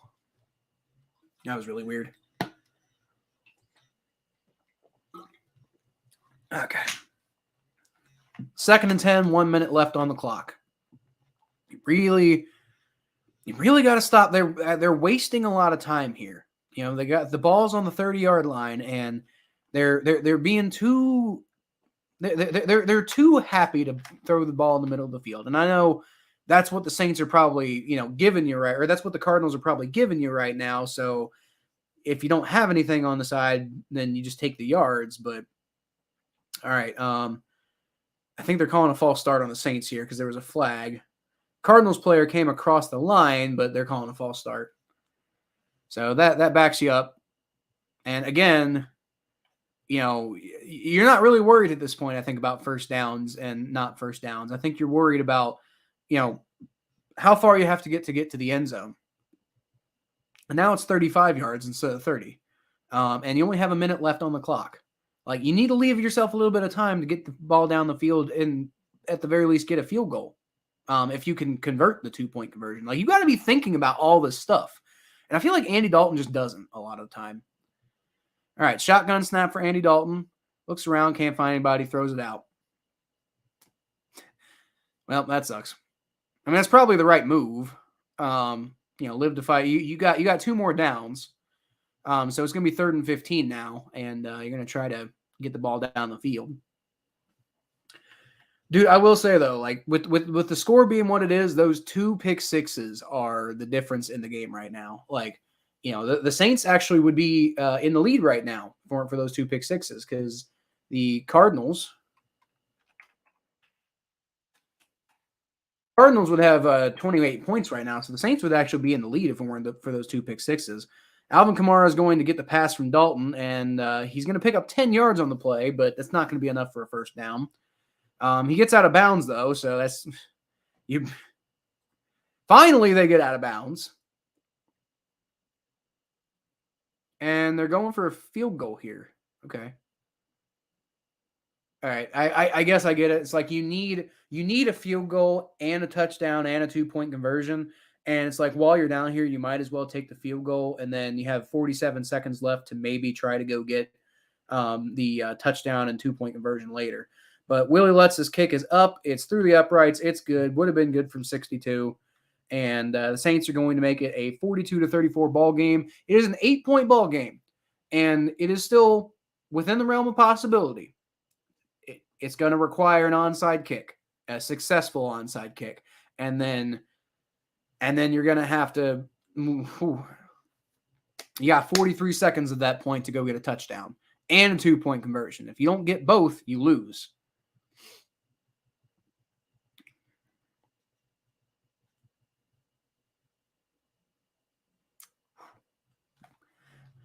I'm not 100% sure about that call by Dennis Allen, by the way, to take the field goal there, because, I mean, part of my thought process, is there going to be a delay of game here? I don't know what's going on. Part of my thought process is, if you try for the touchdown, like, if you try for the field goal, then you're definitely going for a tie here. Anyway, onside kick is away. And it's recovered, well fielded by the Cardinals, and that's pretty much going to be the end of the game. So the Cardinals can pretty much just kneel on it at this point. That's going to be it, guys, I think. I guess we've been here this whole time. We might as well, stick it out for the final 42 seconds, right? But Cardinals honestly can just, literally, there's no timeouts for the Saints. Cardinals are just going to kneel on it. 42 seconds going to go away easily. They're going to need to kneel on it twice, but they'll kneel on it. So frustrated Andy Dalton, but honestly, dude, you did it to yourself. I know the one pick six wasn't your fault, but the other one absolutely was. You did it to yourself. I'm sorry. I love you, but this is your problem, dude. It's prime time, and this is what you do in prime time. You just melt down for whatever reason. That's Andy Dalton for you, man. That's why I'm glad we got Joe Burrow now. All right. They're all coming out onto the field now. I'm actually kind of confused because there was 42 seconds left on the clock, and that's okay. I'm really confused. Did they put because there was 42 seconds left on the clock on the fourth down play there, and there's only 40 seconds on a play clock. So, but then when they went back to the clock after the kneel down, they showed that it was actually a second ahead of the play clock. So, like, how did it get like that? Like, it didn't take 3 seconds to kneel the ball down. It didn't take 3 seconds to kneel the ball down before the play clock starts again. So, I mean, not that it matters. They just would have kneeled on it again. But that seems weird. Like, that's not how math works. Like, this is not that it affects much of anything because they'll just kneel on it again. But and it's not like we need to see more kneel downs. But it feels like a cop out to me, you know, like you shouldn't be able to do that. I don't think. But whatever. That's it for this game, guys. So the final score, and I once again, I'm sorry, I did not update this. I did not update this thing at the bottom. So the final score of this game is 34-42 Cardinals. The Saints were 1 point off. I almost got their score exactly right. I was 1 point off the Saints' final score, but I'm not gonna lie, I did not expect D-Hop to be to make that big of an impact. D-Hop came back, and that was kind of everything, right? That's a big part of the reason. Now, again, don't forget, the Cardinals offense did not put up 42 points. The Cardinals offense put up 28 points.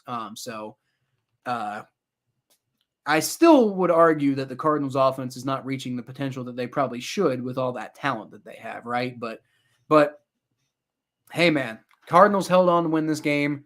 I will eat my crow, and I'll give them a boost in the power rankings. I'm not gonna lie, you know, they showed me what's what today. So, but that's pretty much all I got for this for today's stream, guys. For those of you who did tune in, thank you for tuning in. And you know, I got more streams coming up on Sunday, so I'll be doing the Bengals game, the Bengals Falcons game at 1 p.m. And then we'll be checking in at halftime with my podcast partner Thomas Stargell, who's a Browns fan, and we'll be checking in at halftime, seeing what's going on with the Browns fan. He'll be with the Browns game. He'll be at a bar, or at least allegedly that's what we're going to be doing, right? He might, you know, something might come up and it might not happen, right? But as far as right now, the plan is to check in with him at halftime and see what's going on in that Browns game, because if the Bengals win and the Browns win, then the Bengals are in first place, and that's important. And then outside of that, I probably won't do a 425 stream because I want to take a break, you know, spend some time with my family, eat some food, et cetera, et cetera. And then the Sunday night game is going to be Steelers-Dolphins. And I'll definitely try to do that one, right? So, depending on what happens, I might have to do only the second half of that game, just because you know, that's around the time I have to go pick up my son. But that's where we're at. You know, shout out once again to Matthew Thompson. Great stream. Appreciate you, buddy. Appreciate you for showing up. I know you're not watching anymore because your phone, but yeah, we.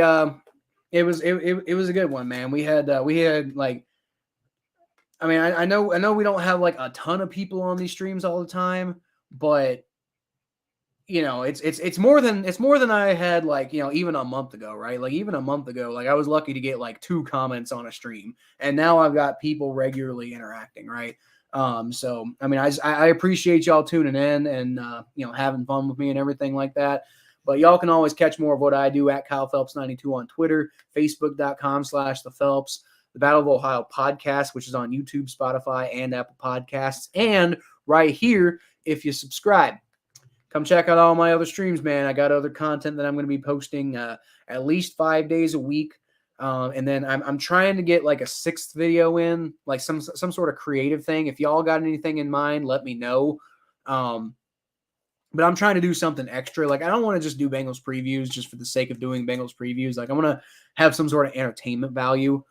So if y'all got any ideas, let me know, and I'll think about it. I'm kind of tossing around some ideas about like Madden. Might do something with that, but like I said, that's pretty much all I got for this one, guys. So unfortunately, my boy Andy Dalton couldn't get it done, but I probably should have expected that with it being in prime time and him having a tendency to melt down. Before we go, we got Paul Severance, who says Corey Dillon's the greatest Bengal ever.